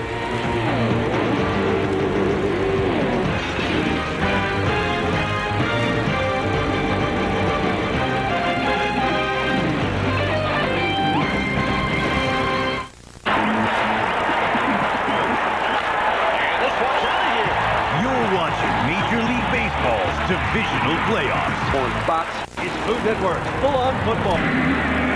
1-0 Cleveland into the 7th at Jacobs Field. Josh Lewin, Rex Hudler, much more importantly, Bartolo Colon. He has been the story, not just of this game, but if indeed Cleveland wins this one, we can say of the series. 8 innings of shutout ball in Game 1. Working on the shutout here in Game 4, which could be the last game the Seattle Mariners play this year. Bartolo's been almost unhittable. And during the season, he led all American League pitchers in pitches thrown. 3,650 balls came out of that right arm, that cannon. 26 of 35 starts, he had 100-plus pitches. So Bartolo Colon, he's a pitching machine.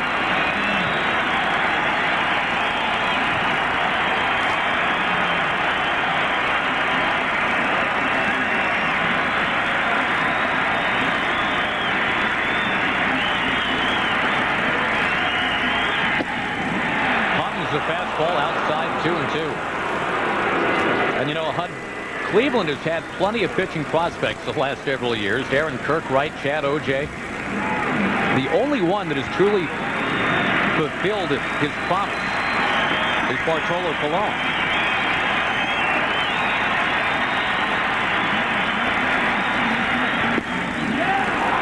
Right here, John Olerud doing a great job of waiting him out, being patient. He's singled for the first time in this series in 4 games since last at-bat. He knows that they need base runners, so he's run the count to full here.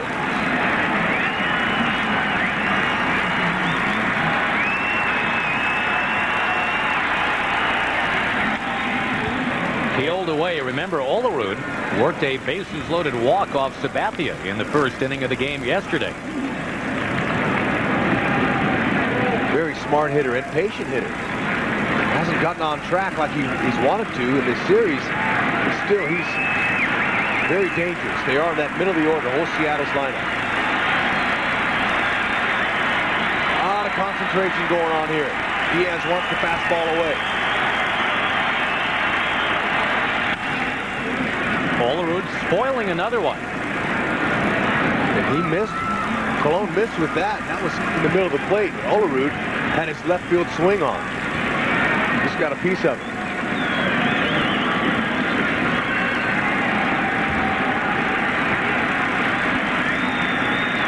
Now the veteran waiting for the 26-year-old Bartolo Colon. Rocked in his final regular season tune-up. Outstanding here in the playoffs. Wants another heater away. Just off the plate. And the tying man is on to lead off the 7th.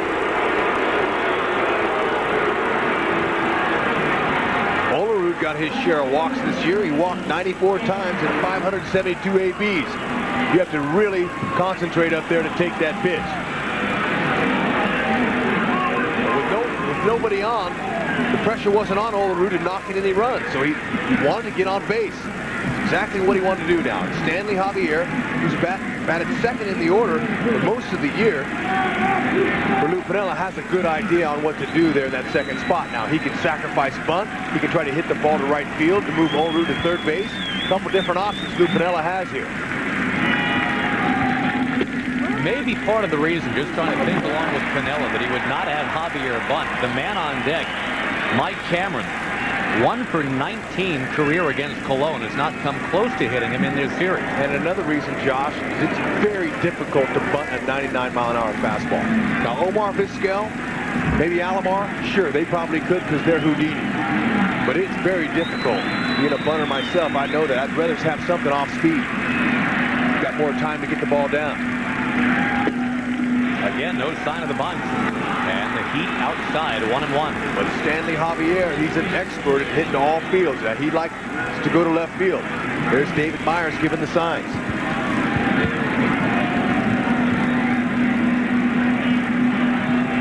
He's good at hitting it where it's pitched. 14-year Major League veteran. Likely his last season.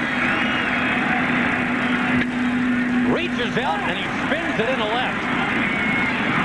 And you called it, Huddy, is not just trying to prolong this series, but trying to prolong his own career. He will shut it down at the end of this season. Big hit to left field. It takes skill to do what he did. That ball was 3 inches outside. The bat even left his hand. That tells you he had a game plan right there. Textbook hit. Look at this. Now his backside left. It left, but still his head and his hands had enough on that ball and shot it in the hole. Textbook hit. Olerud was leaving on the pitch. That's another reason why he swung so far out of the strike zone.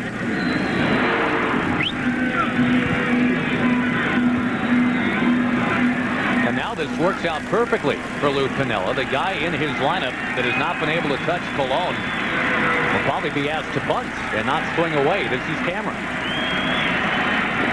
Although, as you mentioned, not an easy thing to drop down and deaden a bunt against a guy who's throwing upper 90s. So you had Fryman, Vizquel, they all came in, they talked about this play. It's important to communicate. Infielders have to know the play before, the pitch before, what's going to happen. He threw it into center field. How about that? It'll be first and third and nobody out. And those 17 gold gloves up the middle couldn't help Colon that time. There are several plays that you can use on a bunt defense. One is just the regular getting out at first, one's the wheel play at third, and the other's the pickoff. It looks like they had the wheel play on. Vizquel's taking off. Alomar's breaking in, but the throw was way offline. Olerud, he smelt a rat. He was going back to the base. So now situation changes. We got first and third, nobody out, and a chance for Seattle to get back in the game.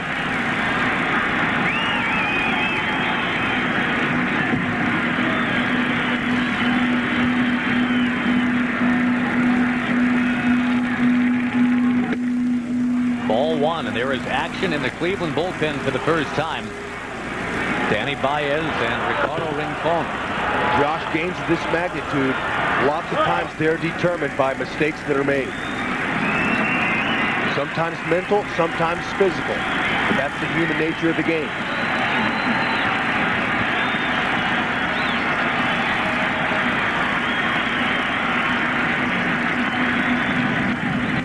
Little shot put tossed over to first to chase back Javier.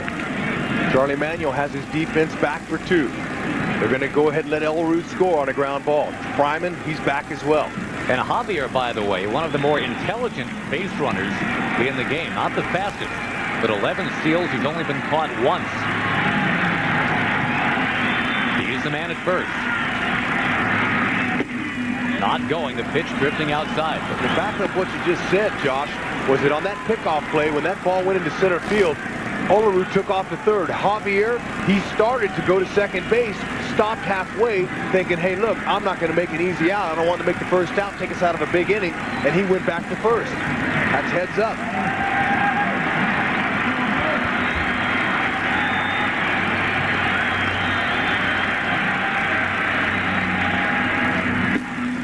Inside 3-0. All of a sudden, Bartolo Colon is starting to fall out of sync a little bit. And you know, pitch count's not that meaningful to Colon because we talked about how many pitches he throws. But that 8-pitch walk by John Olerud might have got something going for the Mariners.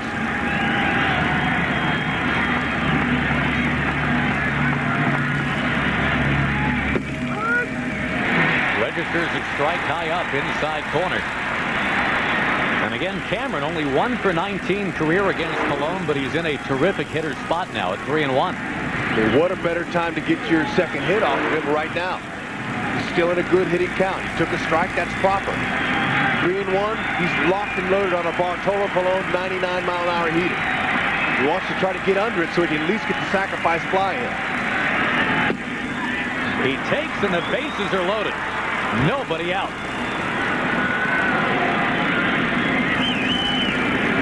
And what do you do if you're Charlie Manuel?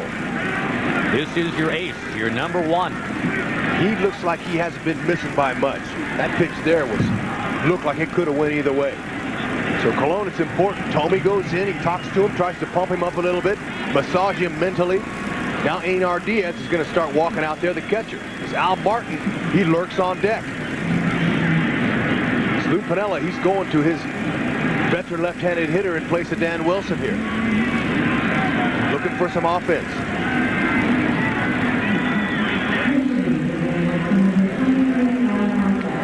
Al Martin will be announced as a pinch hitter for Dan Wilson. And there's a lefty in the bullpen if Charlie Manuel wants to go that route. That would be Rincon. But with the bases loaded here and Lou Piniella facing an elimination, I like this move. He's going to the bench and he's looking for some production right here from Al Martin. He loves the fastball. Got an open stance. He sees the ball well. He'll be looking to get the back underside or find some kind of green turf out there. outside. Martin's numbers not really much better than Cameron's numbers against Cologne, but it's a veteran hitter. Got a young pitcher literally on the ropes right here. And Piniella goes with Martin. Well, during the season, he was 2 for 8 off the bench for Lou Piniella with 1 home run and 2 ribbies. So he can deliver.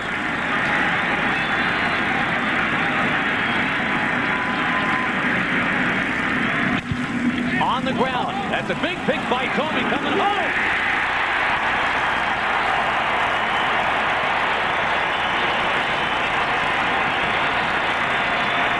Everything you hear about Tomey, it's all about the bat. That's a do-or-die pick right there at first, and he winged it to the plate for the first out. You could see a sigh of relief in Jim Tomey after making that play. Here it is. Shatters Al Martin's bat. He broke it. Tomey, short hop pick. Look at those hands. 1 out for sure. That's all you want there. Good concentration. He didn't know what to do. Almost let the ball play him. That would have been a huge turning point of the game.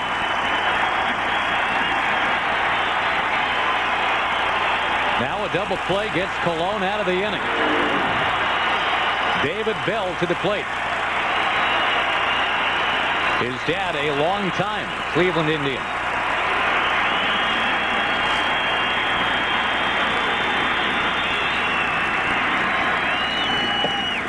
Strike 1.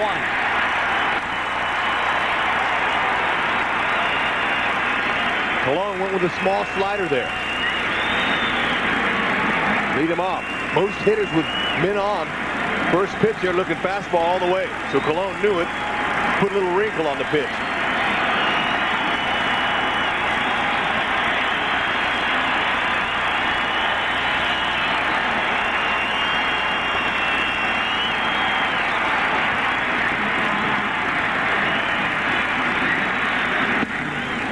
If you're Bartolo Cologne, boy, do you want a double play here, because on deck, the man that led the league in batting average, that's Ichiro. But David Bell, he's no slouch himself, Josh. He's went deep in this series. Comes in hitting .444. So Piniella's got to feel pretty comfortable about David Bell sitting in this situation here.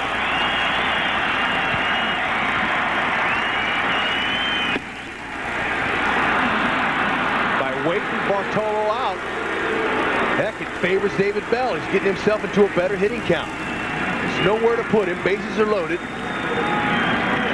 He's waiting. Let that ball come in on him. He wants his pitch, not Bartolo's. Fryman, third baseman in. Tomey's back at first.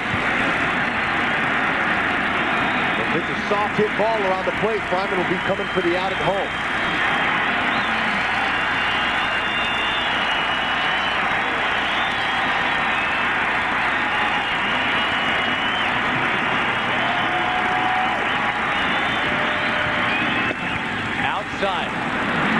He has missed with the last couple of fastballs here, Rex. And you can dial up a fastball on 3-1. We've talked about what a terrific fastball hitter is David Bell. So this is a point where the hitter's talking to himself right now. David Bell saying, do I take this or do I go ahead and give it a good rip? And if you're Seattle and you're behind, you're facing elimination, and you have confidence like David Bell does, you go ahead and rip that fastball if it's hittable with men on like this. Take a rip. A rip! And he sends it to the left field corner. It is chased and it is caught. Tie game on a sac fly. Boy, and he didn't miss that by much. He got under it. Cordova raised it down, a sac fly, and a 1-1 game. Just off the end of the bat. Cordova now, he's got a tough play to make. Makes it no problem. They'll take the out, and he knew the sacrifice was going to score, but they'll take the out. Cologne's saying, oh, he wants a shutout, but now Charlie Manuel, he's going to come out and have a chat with Bartolo. Nice piece of hitting by David Bell. He waited out for his pitch. Cologne, I'm sure, was stressed that he let it get to 3-1. And now Ichiro coming up. Do you leave in your number one, or do you go get the lefty to face the lefty? Charlie's got a decision to make. Everybody in the bullpen's hanging out. They're waiting on Charlie's movement. Ichiro's had success against Colon. Reached base 3 times against him in game 1. He's been on twice today. Charlie's leaving him in. Some confidence that Charlie feels Bartolo's going to get the job done.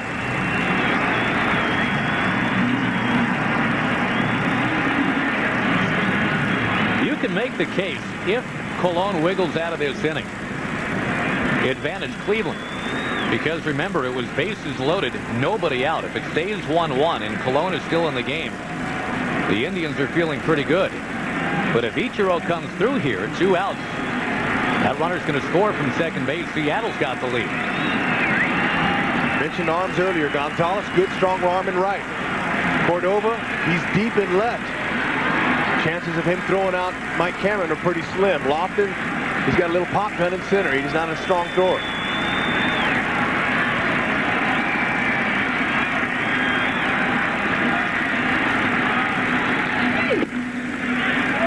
Missing away 1-0 to the man who led the major leagues in hitting with runners in scoring position.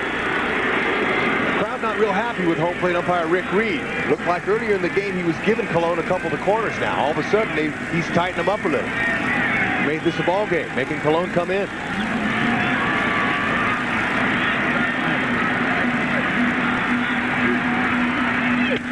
On the ground, right field, base hit.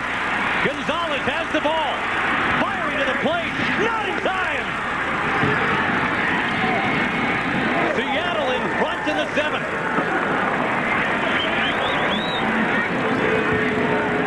Charlie Manuel stayed with his ace. And Ichiro, who hit close to .450 with runners in scoring position during the regular season, comes through yet again. Suzuki, they're setting up away. A mistake inside. Ichiro turns on it. Nothing they could do. 2 hopper through the infield. Now Gonzalez got a strong arm, but Cameron, he is flat bringing the mail home from third. Look at that slide. He started his slide on home plate. Gonzalez with a nice throw, but hang with him. That is a speedy runner. Look at Cameron. Long strides, hits the inside part of the base, never breaks stride. Sweet. The sun comes out right when Seattle goes ahead. First time to see the sun all day. McLemore. And he's ahead in the count 1-0. You're right, Rex. The crowd, a lot of them now, sitting in the sunshine. And quiet. You can't contain Seattle very long. And if you make a mistake in a situation like that to a talented hitter like Ichiro Suzuki, he'll make you pay with a lousy single.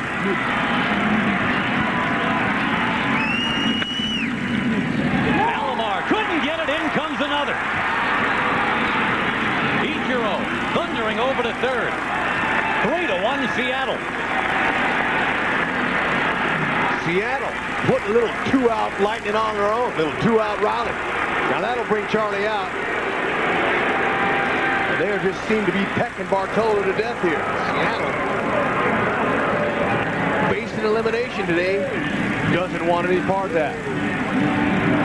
2-out singles to right from Ichiro and McLemore. For McLemore, his first hit of the whole series.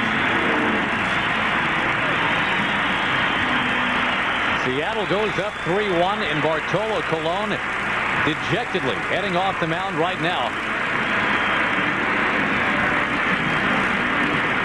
Missed it by that much. Mariners 3, Indians 1. Back after this.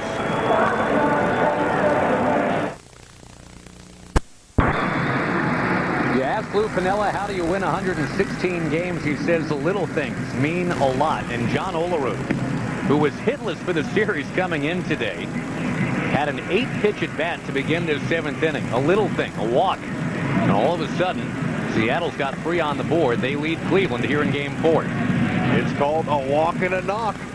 That's all it takes to get things going. Now, Charlie Manuel goes with Danny Baez. Young right-hander. during the season. 2.50. He throws hard. He's got a fastball, curveball, and a split finger. He can reach it up there. High 90s. So could Bartolo Colon, and he was still bringing it mid to high 90s. Even right before his last act, which was a Mark McLemore single to right, just past the outstretched glove hand of Roberto Alomar at second base. McLemore, who had been nothing for 12 in the series, setting up Freddy Garcia now. They'll have to face Juan Gonzalez and Jim Thome in the bottom of the 7th inning. But first things first, the Mariners trying to extend the lead. Good players seem to have the knack to come up when they need to big time. So here we are. Seattle with a 2-out rally. First and third. McLemore, a speedy runner at first.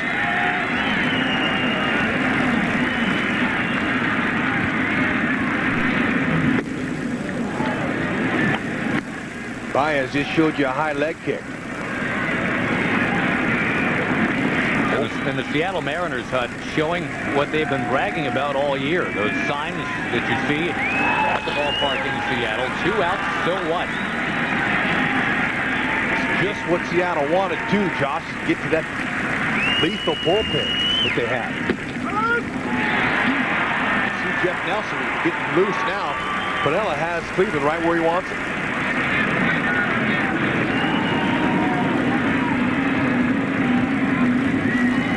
Lou Piniella so cool even after that stinging 15-run defeat yesterday.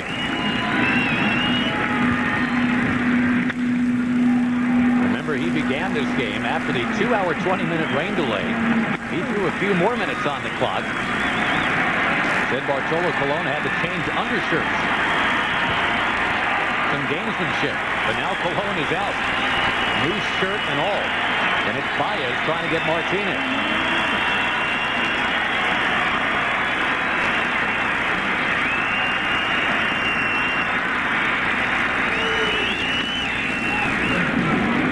Took a little bit off. He's been going with that humpback cheese.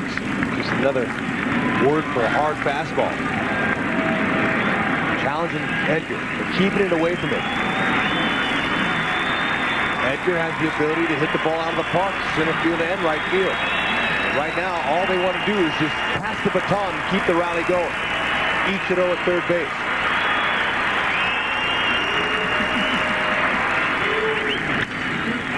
Towards Vizquel, the backhand, makes the play on the Alomar.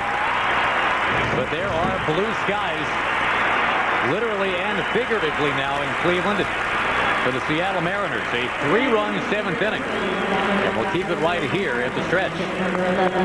Please stand and sing along as Sarah Rossi plays God Bless America.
To Cleveland after this on Fox Family.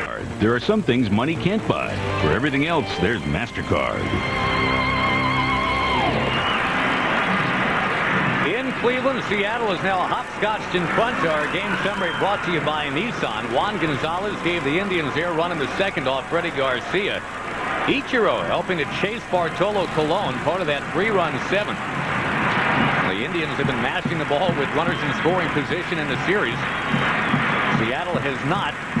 However, In game 4, Seattle is up. And that, of course, would mean game 5 if this holds back in Seattle. Tom Lampkin now the catcher. Remember, Dan Wilson was lifted for the pinch hitter.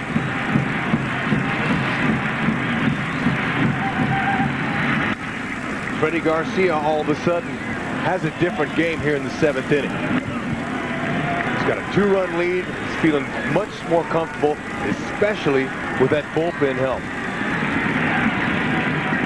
Yep, Nelson good to go behind him if there's any faltering at all here in the 7th inning. 2-strike pitch to Gonzalez. In the air, left center. Cameron started in, has to go back. It's over his head. And Gonzalez will play it safe. He'll pull in at second. There is one slim triangle that can be called the Sun Field. And Gonzalez found it. But it's a very difficult read for an outfielder. When you have a big hitter like Gonzalez up and he takes a big swing, your first tendency is to freeze and see how well he hit it. And with the wind swirling out here like it is the Jake, that came into play. Cameron misread the ball, and now that's a physical mistake that'll cost him, or it could. Garcia's saying, wow, I thought I had an easy out there on a pop-up. Doesn't have an easy out now. It's Tomey.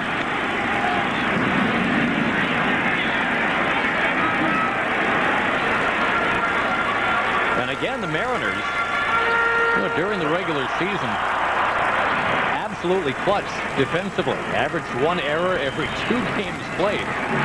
That one ruled a double, of course. But Cameron will tell you he should have had it. I'm not so sure that the sun played a factor in it, because when the ball was hit, he was standing in the shade. It's all about the big swing. And now the sun's actually ducked away. The whole field is in the shade right now. That triangle of sunshine has evaporated. It was around only long enough. You can see Cameron's got his glasses on his hat. They're upside down. But he's a comfortable center fielder and a confident one. If he doesn't feel like he needs his glasses, then you don't second guess it. He started in, he couldn't get a read on the ball. That's exactly what happened. He finally found a ball he couldn't outrun. Garcia in under the hands of Tomey. He's been pitching him in like that this entire game. So far, today with Freddy Garcia pitching from the stretch, Cleveland hitters are 0 for 6.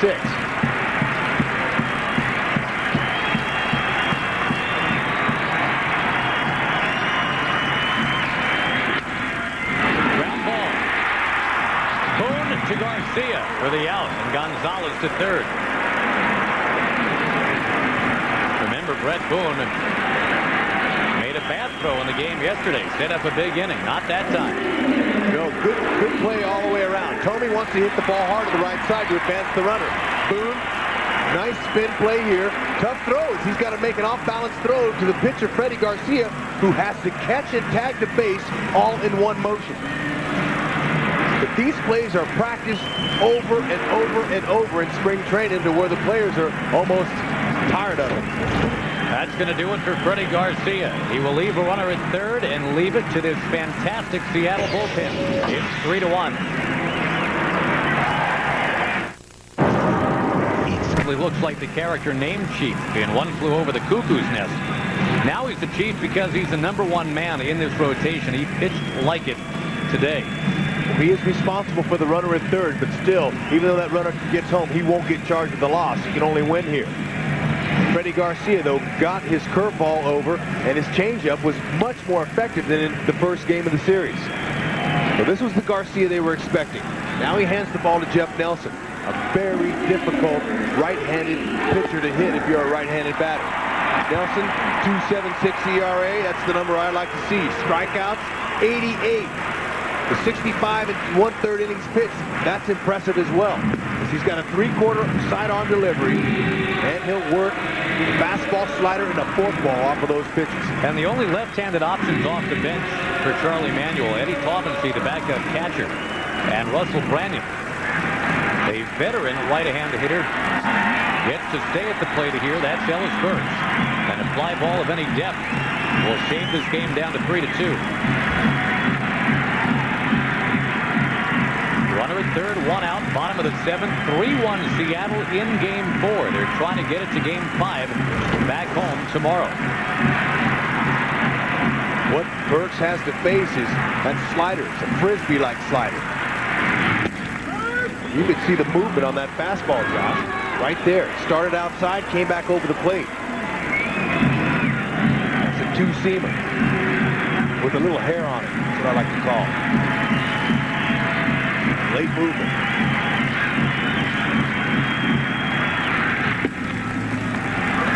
A motion both perky and jerky. Nelson seems to do it almost in segments when it comes to the plate. That's all the pitcher's plan, to try to deceive the hitter. The pitcher's job is to keep the hitter off balance. To hide that ball as long as possible. Nelson does a good job of it. Check swing and a strike, 1-2. He hasn't even shown his best pitch yet, which is his Frisbee slider. He's got a nice split finger as well, don't get me wrong. Nelson has some good weapons to use here. Outside corner.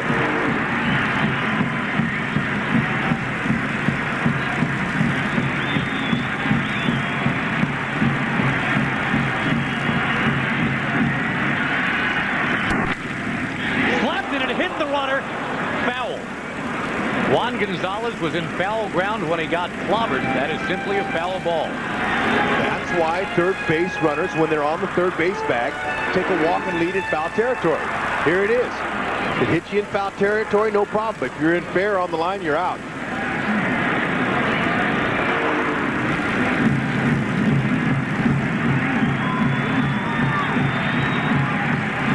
Gonzalez not even rubbing the leg. Takes his lead with one out. His team down 3-1. Getting away, but Gonzalez stays at third. Burks hustles to first on a strikeout pass ball.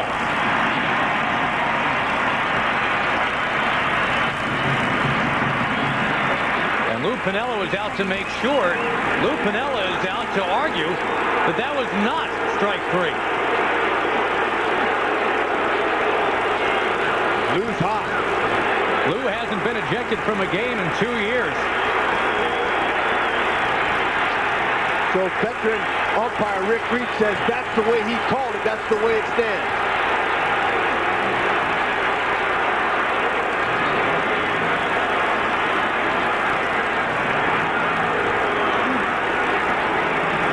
The ball boomeranged back, and Gonzalez had to stay at third. Check it out.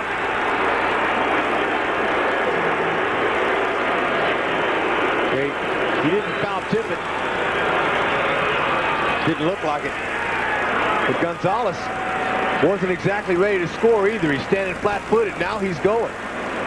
Well, Burks did not know at the time he started running whether or not that was going to be a check swing or not. He just went for it. Okay, he did. Now that's what Lou Piniella's arguing. That with 2 strikes, his bat came through the zone. And it might have. But Ella's taking nothing for granted. He just started racing for first. And now it's first and third, one out for Travis Fryman.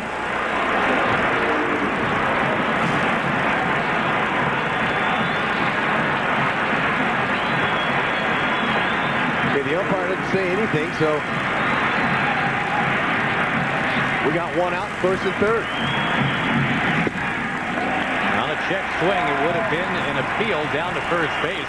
But Ellis didn't have time to wait around for an appeal. That ball's back at the screen. He's going. Action's taking place on the field. You've got to, but now Lou Piniella wants to stop. He came out and really let Steve Reed have it.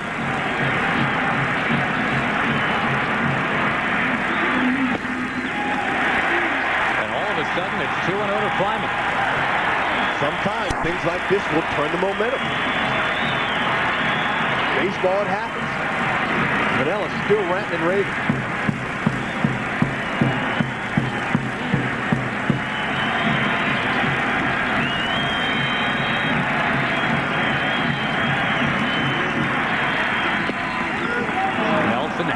One. Drifted right on the corner. 2-1. Nelson, he's a very temperamental pitcher. As he can get emotional out there, he gets into it. We'll see him do some deep breathing to kind of keep his emotions in check.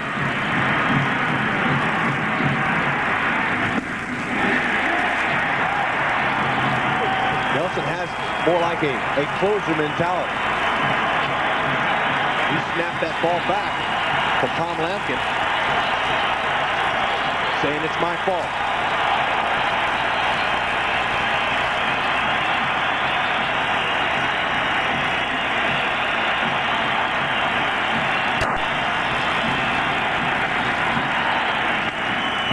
Nelson deflects it. McLemore picks it. There's one.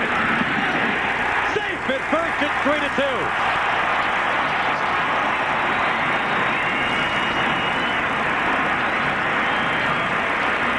You had three separate parts of the field where you can use the cliche about how baseball's a game of inches right there. The deflection, the play at first. And watch this, too, McLemore. Nelson got a tick on it with his glove. That threw off McLemore. They weren't able to complete the double play. McLemore got it out of there. Boone got quick with it, but just not in time. As we had, just like you said, Josh, two ticks of the glove.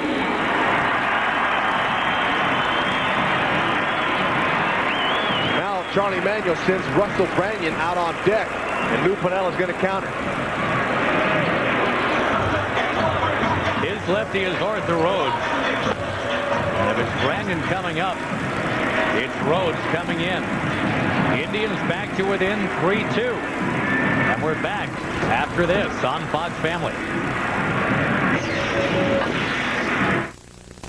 Jeff Nelson, who has pitched so well all year, could have been undone by a strikeout pass ball.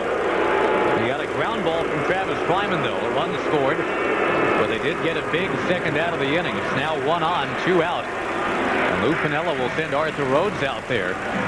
Now, Arthur Rhodes, 8-0. ERA of $1.72, and Lou Piniella had to know how this was going to unfold. You bring in Rhodes to get the pinch hitter Branyan. There will be a pinch hitter for the pinch hitter. It'll be Rhodes against Will Cordero, but you talk to Lou Piniella, he'll tell you he's confident in Rhodes against the right-handers too. So Charlie Manuel decided to burn Russell Branyan. Once they announce your name, you go back in and you get counted as an at-bat, but you don't really. I mean, not a plate appearance, but you're out of the game. Yeah, the only other left-handed hitting option off the bench, remember, Eddie Taubensee. And if you send up Taubensee as a decoy, chances are Lou Piniella says, fine, go ahead, hit Taubensee in this situation. I'll keep Nelson out there, take my chances. Then, of course, that's one of the reasons that Charlie Manuel kept Tim Laker for the Indians, a third catcher. But Arthur Rhodes, there's Jeff Nelson. Not exactly happy with his outing, but he'll take it. He still has the lead. Nelson and Rhodes, Rex, have been just outstanding getting it to Kazuhiro Sasaki all season long. The 7th inning, the 8th inning, been nice and quiet for the most part. Has to get it to Sasaki in the 9th. We're not in the 8th yet, we're in the 7th.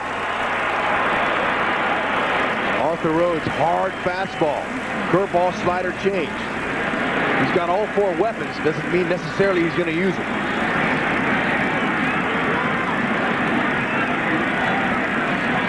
This game was 1-0 Cleveland until the top of the 7th. Seattle scored 3 times. The Indians back with 1 in the bottom of the inning. 3-2 score, game 4.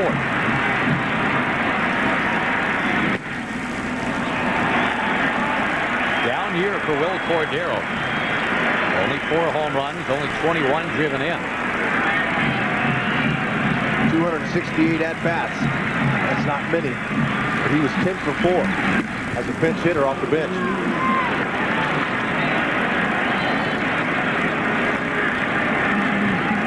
Oh, excuse me, 4 for 10. Got him back. A 10 for 4, he'd be incredible. Oh, sorry. You can't get pinch hitting like that. Little brain cramp.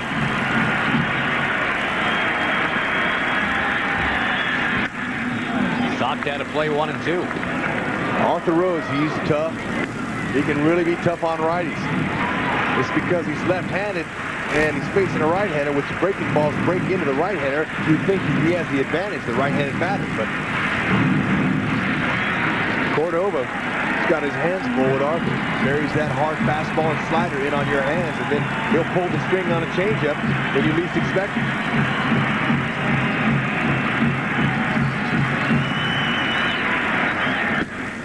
Fastball runs up high. Cordero pinch hitting for Branyan, who pinch hit for Cordova. There will be a quiz.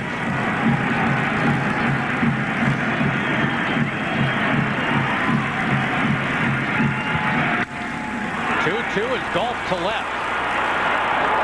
Javier at the track has got it. And it's off to the 8th in Cleveland. Game 4. The Mariners try to send it back to Seattle for Game 5.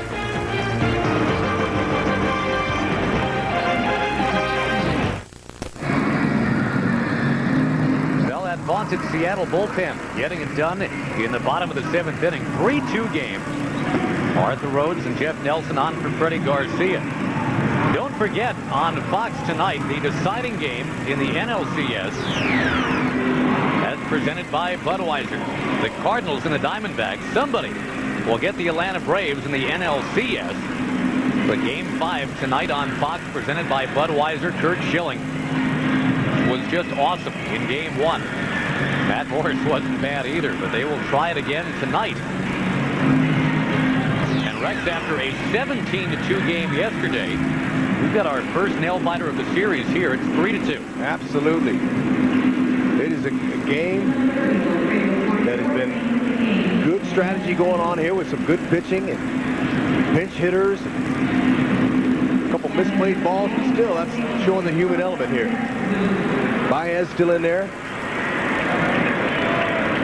And in terms of the human element, Will Cordero, by the way, now in left.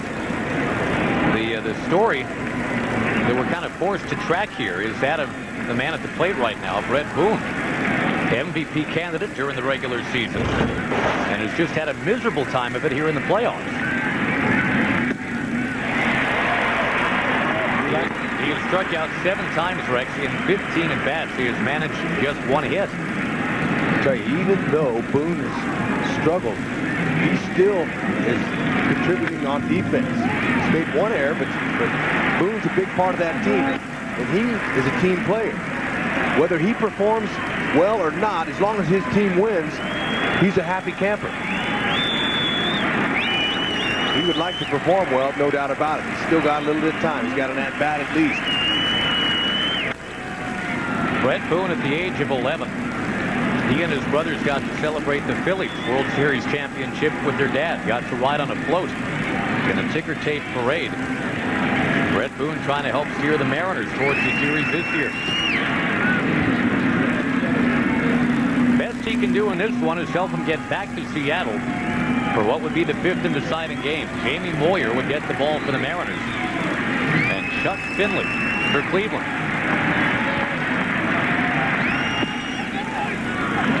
That would be a rematch of Game 2. Moyer was the dominating pitcher in that game. Seattle beat the Indians 5-1.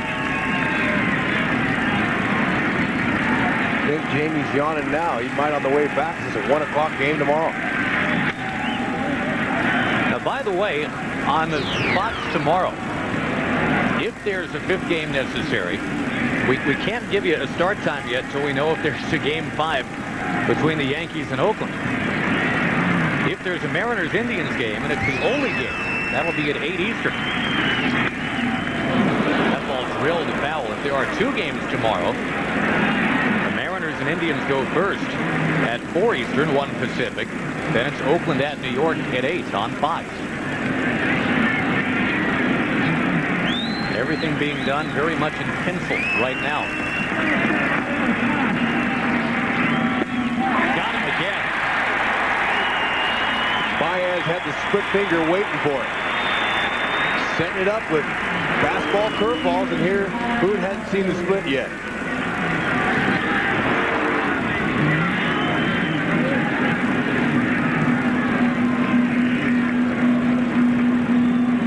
If Seattle hangs on, here's your unsung hero, that walk commandeered by Olerud. That's what began the 3-run 7th inning. Absolutely. And what's even more impressive is the fact that he was down in the count 1-2. Heading up the middle. Base hit for Olerud. Here he comes. You can't contain John Olerud long. Got a base hit in the 4th, walk in the 7th, and now he's back in that knock column with one here in the 8th.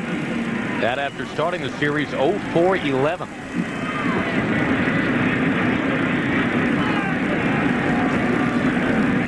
And the veteran Stan Javier, who has been on base twice.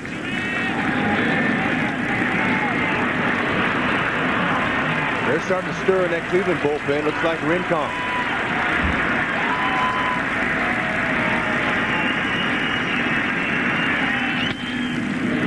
Ground ball is short. There's one. And not in time for 2.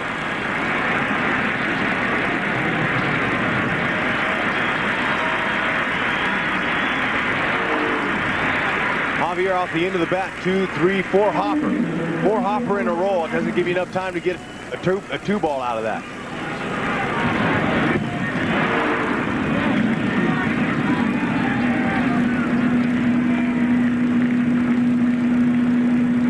You look ahead to the bottom of inning 8. And Cleveland will have up 9-1-2 in the order.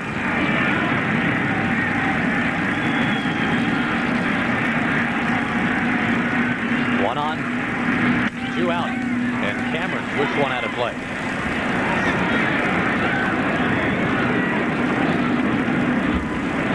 We've talked about it with Seattle.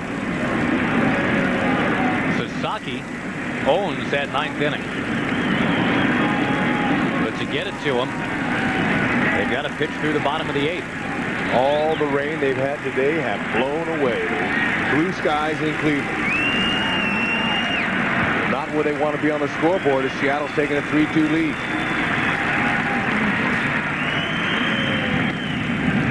Yesterday's 17 runs on 19 hits for the Indians. 2 runs on 4 a day later. Cold front indeed.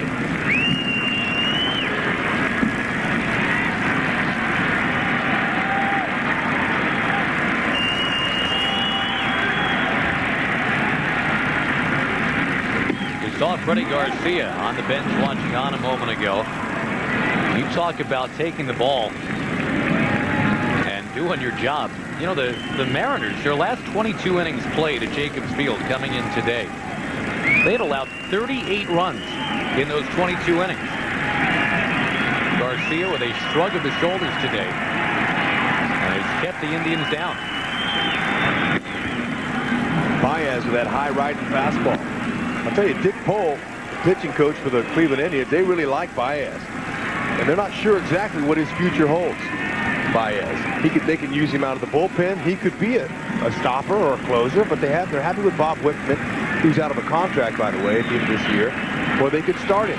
He could be a starting pitcher. So they're really banking on the future of this young man here, Danny Baez.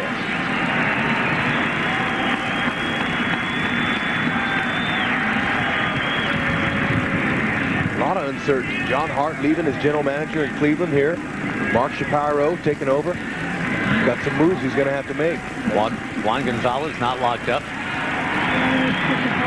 So they have re-signed Tomey. Runner goes. And Cameron lifts it in the air deep in the left center. Lofton racing, and he won't get there. Coming around is Javier, and it's 4-2 Seattle. Big 2-out hit for Mike Cameron. And remember, he may have given a run away in the last half inning when he misplayed a fly ball, pretty much right where he hit that one. Hey, get one away, get one back. He crushed this pitch. Down low, fastball down. Javier on the move. Takes a peek back, sees the play in front of him. He's off to the races. Big turns, able to get into third base, hitting full stride. There's an extra insurance run. That's going to do it for Baez. And we will check in with Jeannie Zelasco in L.A. And Josh, we're off to Oakland. Bertie Williams 0 for 6 lifetime versus Corey Lytle before that pitch. Throw the stats out the window in the postseason because the postseason is on the line for the Yankees. Williams doubles, Derek Jeter, David Justice score, and And it is a 4-0 lead for the Yankees. Bottom three, Josh. All right, Jeannie, thank you very much. Wow, quick turn there. And now here in Cleveland, a pitching change. We will tell you about the new Cleveland pitcher in just a moment on Fox Family. The Roman Aqueduct. New pitcher for the Cleveland Indians, Ricardo Rincon. Now, the Indians bullpen has actually done a pretty nice job in this series. That run just allowed, the first allowed by the bullpen. A 4-2 lead for Seattle, though, in Game 4. Tom Lampkin taking down and away. Lamper hitting in Al Martin's spot, taking over for Dan Wilson. Seattle trailed this game 1-0 through 6. Loaded the bases with nobody out in the 7th. And then there was a forced out at the plate. It looked like maybe Bartolo Colon could get under the limbo stick. It didn't happen. 3 runs in the 7th inning. The Indians back with 1 in their half of the 7th, but now the Mariners back with 1 in the 8th. Ricardo Rincon, he'll work the fastball, slider, an occasional changeup, but mainly sliders and fastballs to the left-handed batters.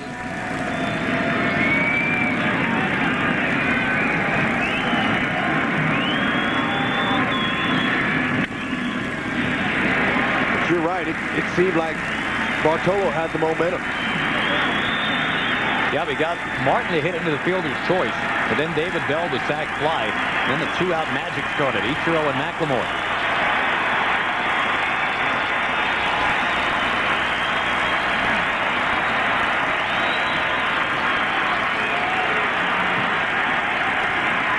Rincon trying to keep it 4-2.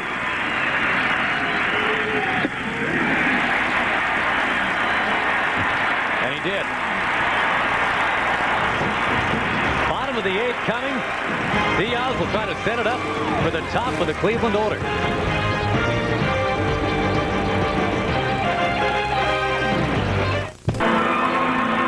Mariners 4, Indians 2. Seattle looking to bring it back home for a deciding Game 5 tomorrow. This copyrighted telecast presented by authority of the Commissioner of Baseball may not be reproduced or retransmitted in any form. And the accounts and descriptions of this game may not be disseminated without express written consent. Juan Gonzalez got the Indians in front off Freddy Garcia, the first Indian to homer off Freddy Garcia ever in 135 at-bats. It stayed 1-0 until the 7th. And Garcia finally got some run support. 3 runs in off Bartolo Colon. The teams have traded runs since then. 4-2 game. It's up to Arthur Rhodes to get the ball to Kazuhiro Sasaki. He'll try to do that here in this inning as Diaz will act as a leadoff hitter, batting 9th.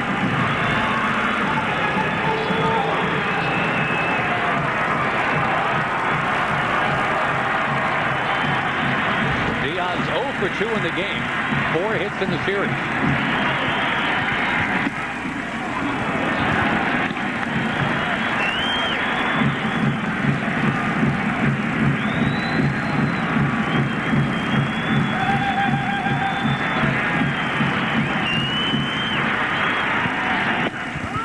In there, fighting off the inside half, 1-1. Arthur Rhodes, one thing you can look for when you're facing him is something hard. It's going to come after.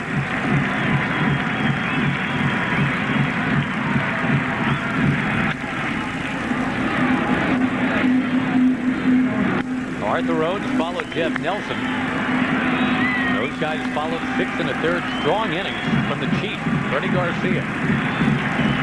Freddy was a better pitcher today than he was in Game 1. That set the tone. Led the league in ERA this year to Garcia. On the ground, Olerud, and Rhodes to the bag. He got him. Diaz in head first. Borrowing a page from Roberto Alomar's playbook, going in like that. Olerud, he ranged a little bit too far to his right. Boone had this easily, but see, Olerud already committed to it. Gave Arthur a good strike, and Arthur was able to get him just in time.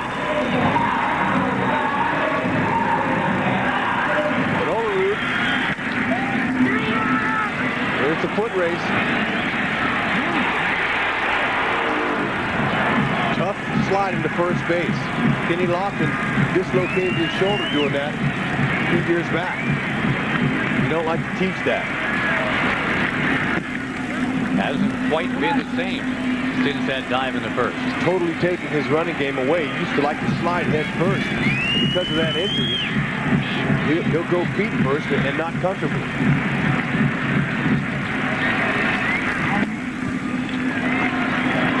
But I've tried that myself, diving at first base when I was a player. And man, it's hard on your body. The will is there to try to beat the throw any way you can. It'll put some mileage on that body. Upstairs, 2-1. Lofton telling us the reason he got hurt in that play at first base is he really hadn't made up his mind until the very last millisecond whether or not to dive. He said he never gets hurt diving in at second or third because he knows that's how he's going in all the way. Over to first. Not head first in there this time. 2 ground ball outs. And here's what Rex was talking about with Lofton a couple of years ago. That's right. Here he goes. Good play by Mike Stanley.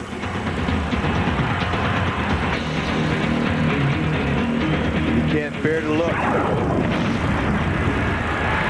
You like to teach young ball players to go in feet first. You go in head first, it exposes your fingers, or your fingers get jammed, sometimes your elbows, shoulders, and your face.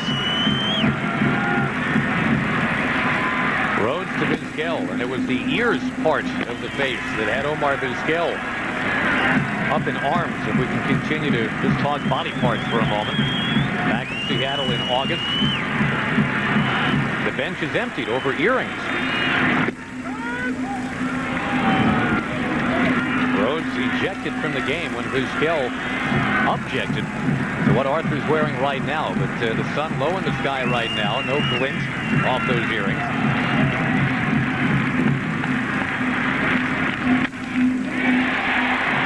Boy, Vizquel continues to harass Arthur Rhodes. This time with his bat to bring the tying man to the plate. It'll be Alomar. Vizquel looking for something hard. Fastball down the middle. Lampkin setting up away. Ball drifted out over the middle. Got struck. Well struck.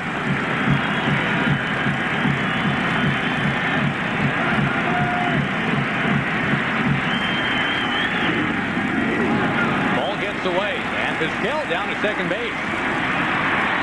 A base hit will cash in the run.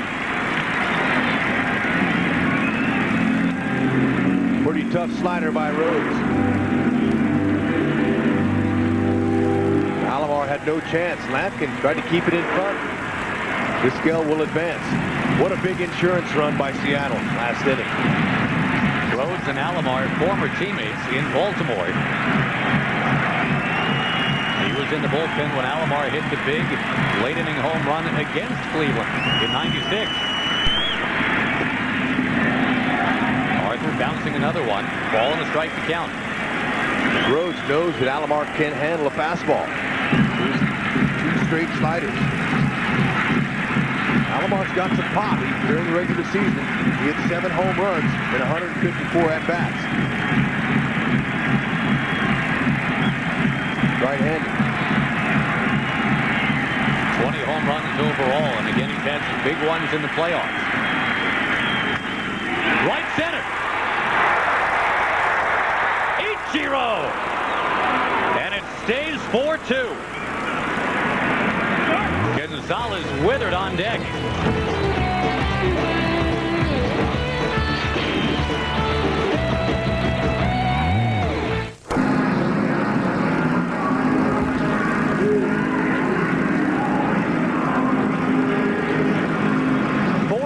Seattle as we now meander into the 9th inning. The Seattle Mariners trailed this game 1-0.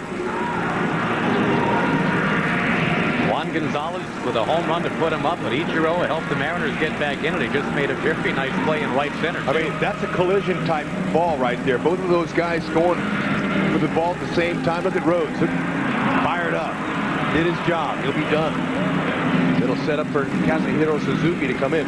But Ichiro, that'll tell you, Mike Cameron, the center fielder, and all center fielders, they're the quarterback. They make all the plays. And if there's an aggressive move to be made or a ball to be caught, they'll make it. But Cameron knows the skills of Ichiro Suzuki in his outfield play. So he's able to give way to Suzuki, stay away from the collisions, and get the third out. Now the Mariners looking for a little more here in the ninth. Remember, they were kept off the scoreboard for the first 6 innings. Within 3 in the 7th, 1 in the 8th. Bell will be followed by Ichiro. You know, Hud, only 4 times all year did Seattle lose 3 out of 4 games. They knew coming in today a 5th time would mean the end of their season.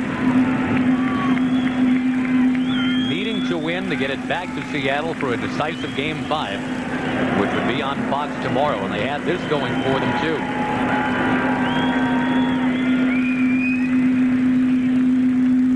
Lou Piniella, he knows the importance of this game. I mean, he came out charging Rick Reed, the umpire, on which is really a cardinal sin in baseball. You can't debate balls and strikes.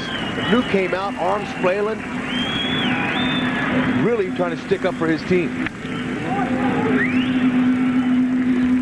It had the potential to be a big play. The strikeout pass ball, Ellis Burks reaching in the 7th, had set up 1 run, but nothing more. In fact, Piniella argued that Rick Reed, the umpires, didn't appeal to Rapawano at first base. And that's sometimes an automatic ejection for arguing balls and strikes. Bell slams one out of play.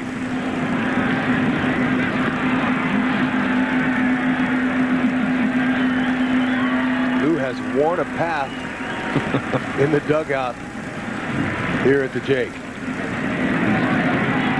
Gerald Perry, the hitting coach, the man with the gray beard.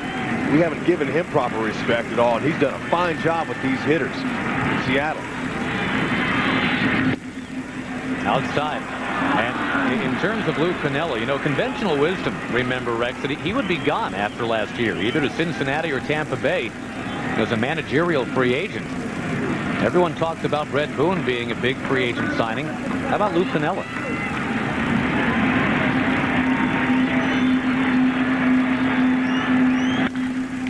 Left field. 1 out. Piniella's one of the finest skippers in the American League. We send it back to Jeannie Zelasco, also one of the finest. She's in L.A. Right back at you, Josh. The A's don't want to go back to New York, and they don't want to go back without Tremaine Dye, but here he fouls a pitch off his left knee. He had to be carried off the field. By the way, those of you in Cleveland and Seattle will go directly to Oakland at the conclusion of your game. And then don't miss Game 5, the elimination game. St. Louis at Arizona on Fox Net tonight. Josh? All right, Jeannie, thank you very much. Jermaine Dye has been such a catalyst for the Oakland A's. Wouldn't that be something if that ended up being a 5-game series with a deciding game back in New York? Can't count out the world champions. Who has, by the way, several scouts here watching this game. Yep, Gene Michael in town. Great Gene Michaels. Stick is his nickname.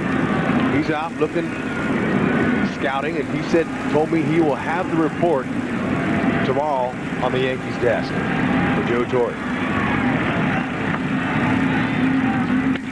Ichiro. How about dropping the nickname Stick on this guy? I'm sure Gene Michaels wouldn't mind because he is a hitting machine. Ichiro, 3 hits today. He's been on base 4 times. And that is 9 hits now in a 4-game series. And it really doesn't register on the surprise meter at all. The guy hit .350 in the regular season. Credit Lou Piniella for going out and getting him 3 years ago to come to spring training. And like a student package deal. An exchange student. There you go. That's the word I'm looking for. An exchange student. He came over. Now they checked him out a little bit, sent him back, and then finally Seattle had to pay the team, the Cebu Lions, to get him. Oryx Blue Wave, excuse me. Yeah, he was a season away from free agency, and he told the Oryx team, I'm gone after 2001. So they were looking to get something for him. Oryx did what is called posting. They opened a little window for sealed bids for Major League clubs. The Mariners' bid was the highest, so they won the right to negotiate with Ichiro.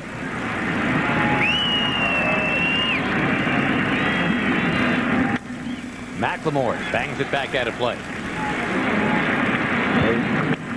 The Japanese traditionally are very proud of their players, and they're protective of their players. They don't like for them to get away. And here, the Mariners have two of the best in their game. Sasaki has the all-time record for saves. Ichiro, 7-time batting champion. The Mariners done good.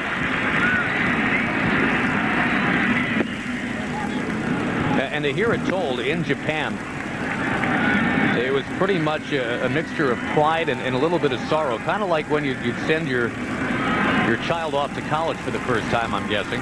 You know, you're proud, but you're a little bit sad, too. That's right. The Japanese have a good brand of baseball there. 1-2 to McLemore. Right there, strike 3. 2 down, top of the 9th. Rincon's best pitch is that slider. And he'll get lefties out and he'll get righties as he freezes McLemore because the ball started so far outside. Oh, you've got Edgar Martinez and Brett Boone, a couple powerful righties about to come up. And you've got Rincon, the left-hander, about to exit. Paul Shuey coming on in a 4-2 game, 9th inning. Paul Shuey comes on the pitch now with 2 out in the 9th inning. The Indians still awaiting their turn to come on up in the bottom of the 9th inning, try to get back in it. Try to force one of these. The Seattle Mariners are trying to do that. A Game 5, a winner-take-all Game 5. You'll see that on Fox tonight. Jim Edmonds and the Cardinals is presented by Budweiser. The Cardinals taking on Mark Grace, Luis Gonzalez, most of all, Curt Schilling. So join us over on Fox at 7:30. And again, if there is a Game 5 of this series, that would be on Fox tomorrow.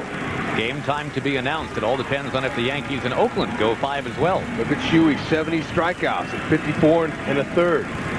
He's a power pitcher. Reliever. Fastball, split finger, curveball. He'll top 97.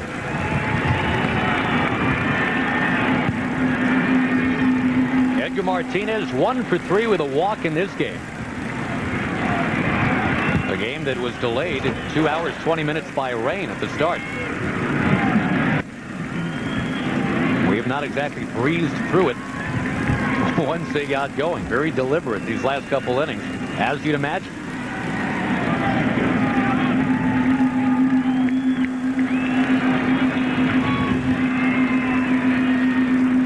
Crowd here at the Jake, very subdued, but they have not many of them left, as they know that the thunder in the middle of the order is coming up next inning. It'll be power on power. Sasaki against Tomey, Gonzalez. Martinez drilling it. And where is it? Fair! It's a home run! You had to wait for the call. A sky-scraping home run to left, tucked inside the foul pole, and it's beginning to look like Game 5 now in Seattle. Ooh, and I was just making the comment about the big matchups coming up. Hey, forgot about Edgar. Take your eye off him for 1 second, and look what happens. 2 more insurance runs for the Mariners here. I mean, it was powdered. It was loud sounding. Shuey come inside. He came there, and Edgar was waiting, kept his hands inside, pulled it through, and look at that perfect pose.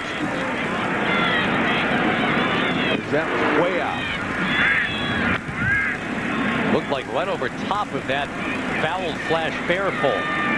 Edgar Martinez, who, by the way, was 2 for 23. There's a base hit by Boone.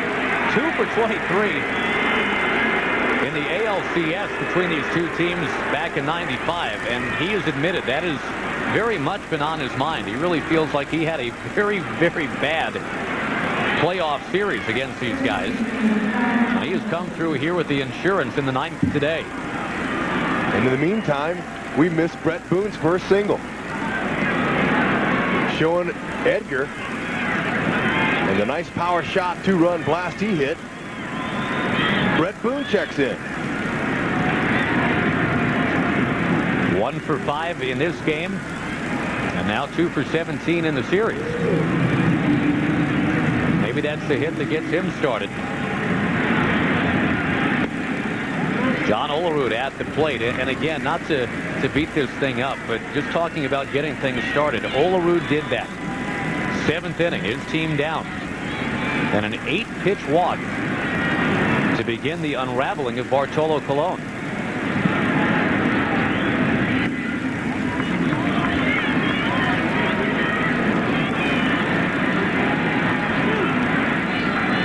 Yep. John Olerud quiet this whole series until today.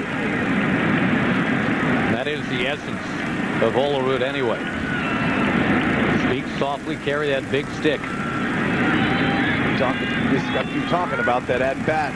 8 pitch. But he was down in the count 1 and 2. Makes it even more impressive how he was patient and got on base when they needed base runners. Started that rally.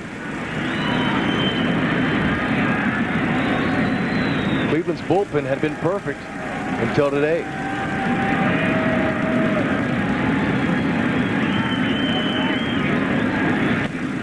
Runner goes, and the throw down there, not in time. Now Seattle's racing around the bases, too. Brett Boone with the steal. Confidence. Momentum. Seeing that here in this inning from the Seattle Mariners. And that 2-out thunder, too, that you talked about, Rex. Back in the 7th, it was Ichiro and McLemore, base hits to right. Now here in the 9th, a 2-out home run by Martinez, and now Boone.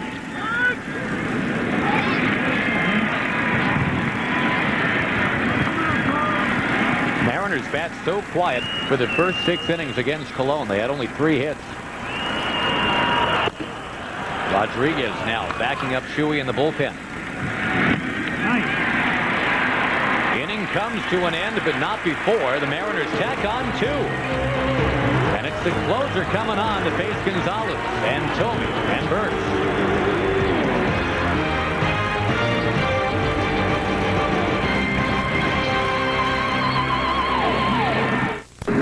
3 outs away from going back to Seattle after the Indians were 7 outs away from wrapping this series up. Here's Kazuhiro Sasaki. It has been some kind of topsy-turvy playoff game so far, Josh, but very exciting. Kazuhiro, you can see what he's done. He has blown 7 saves this year. His ERA is a little bit high, but he's been getting the job done. How about saves? 45. Very impressive. Fastball, forkball, curveball, and an occasional curve. He'll throw once in a while, but it's mainly fastball, fork. And he's got 2 speeds to that forkball. One to get me over fork, he'll throw for a strike, and the other he throws a little harder down in the dirt to make him whiff at it. He will face Juan Gonzalez, who gave the Indians a 1-0 lead back in the 2nd. That's the lead that they cradled all the way into the 7th inning. And you mentioned it, Sasaki, not usually the kind of guy that has any problems. Not with a 1-run lead, certainly not with a 4-run lead. But the Indians, well, they scored 17 runs yesterday. And they have already had a comeback for the ages at this ballpark this year against his team.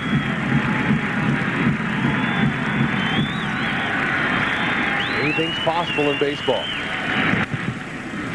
Hoped out of play. Kazuhiro, he's not an overpowering, dominant, high 90s type of pitcher. He'll throw that ball 92 to 93 miles an hour, but because that forkball's so good, it's an equalizer. But when I faced him in the Japan League back in 93, he was throwing in the mid-high 90s. He was more effective, but still, he's got that veteran savvy and experience to go along with it.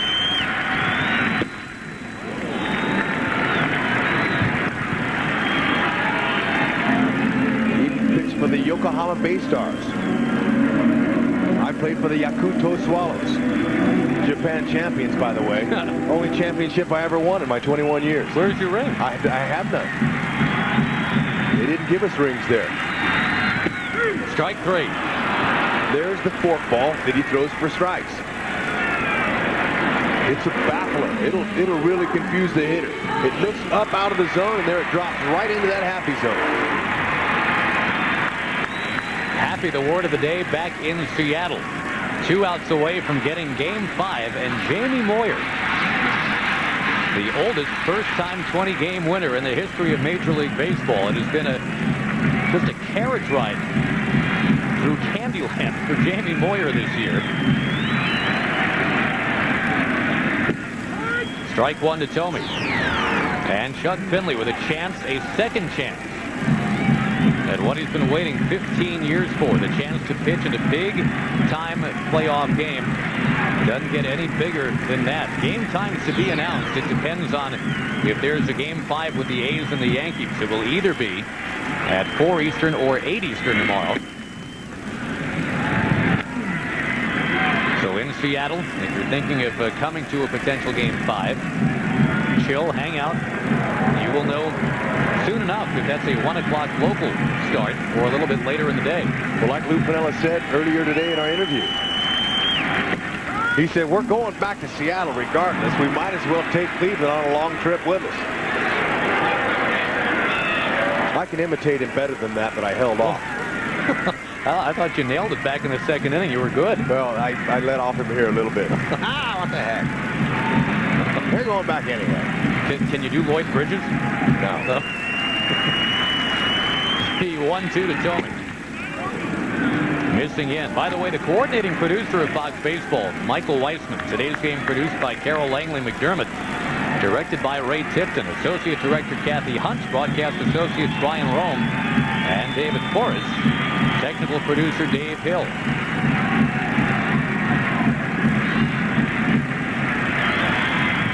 2-2 to Tomey. He got him. 1 out before the plane ride back to Seattle. Sasaki doing his thing. Mixing them up, keeping the fastball down low. Like I said, remind you, he's not overpowering. But when you have the split finger and the hit in the back of the hitter's mind, that's all they need. And that's all Sasaki needs for his fastball to make it look like it's mid to high 90s.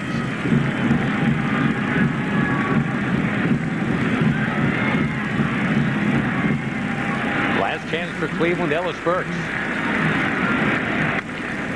And a pop-up. And when it comes down, it's off to Seattle. The Mariners survive and they get Game 5. They get it at home and with their 20-game winner on the mound. Your final score in Cleveland here in Game 4. The Mariners 6 and the Indians 2. Don't forget, tomorrow, Game 5 will air on Fox.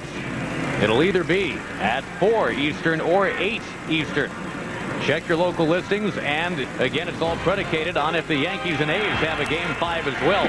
Those of you in Seattle and Cleveland will be taking you to the Yankees and the A's. You can check it out on Fox. Those of you right here on Fox Family.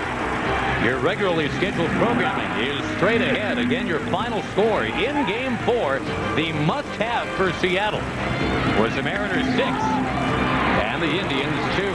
For Rex Hudler, Josh Lewin. See ya in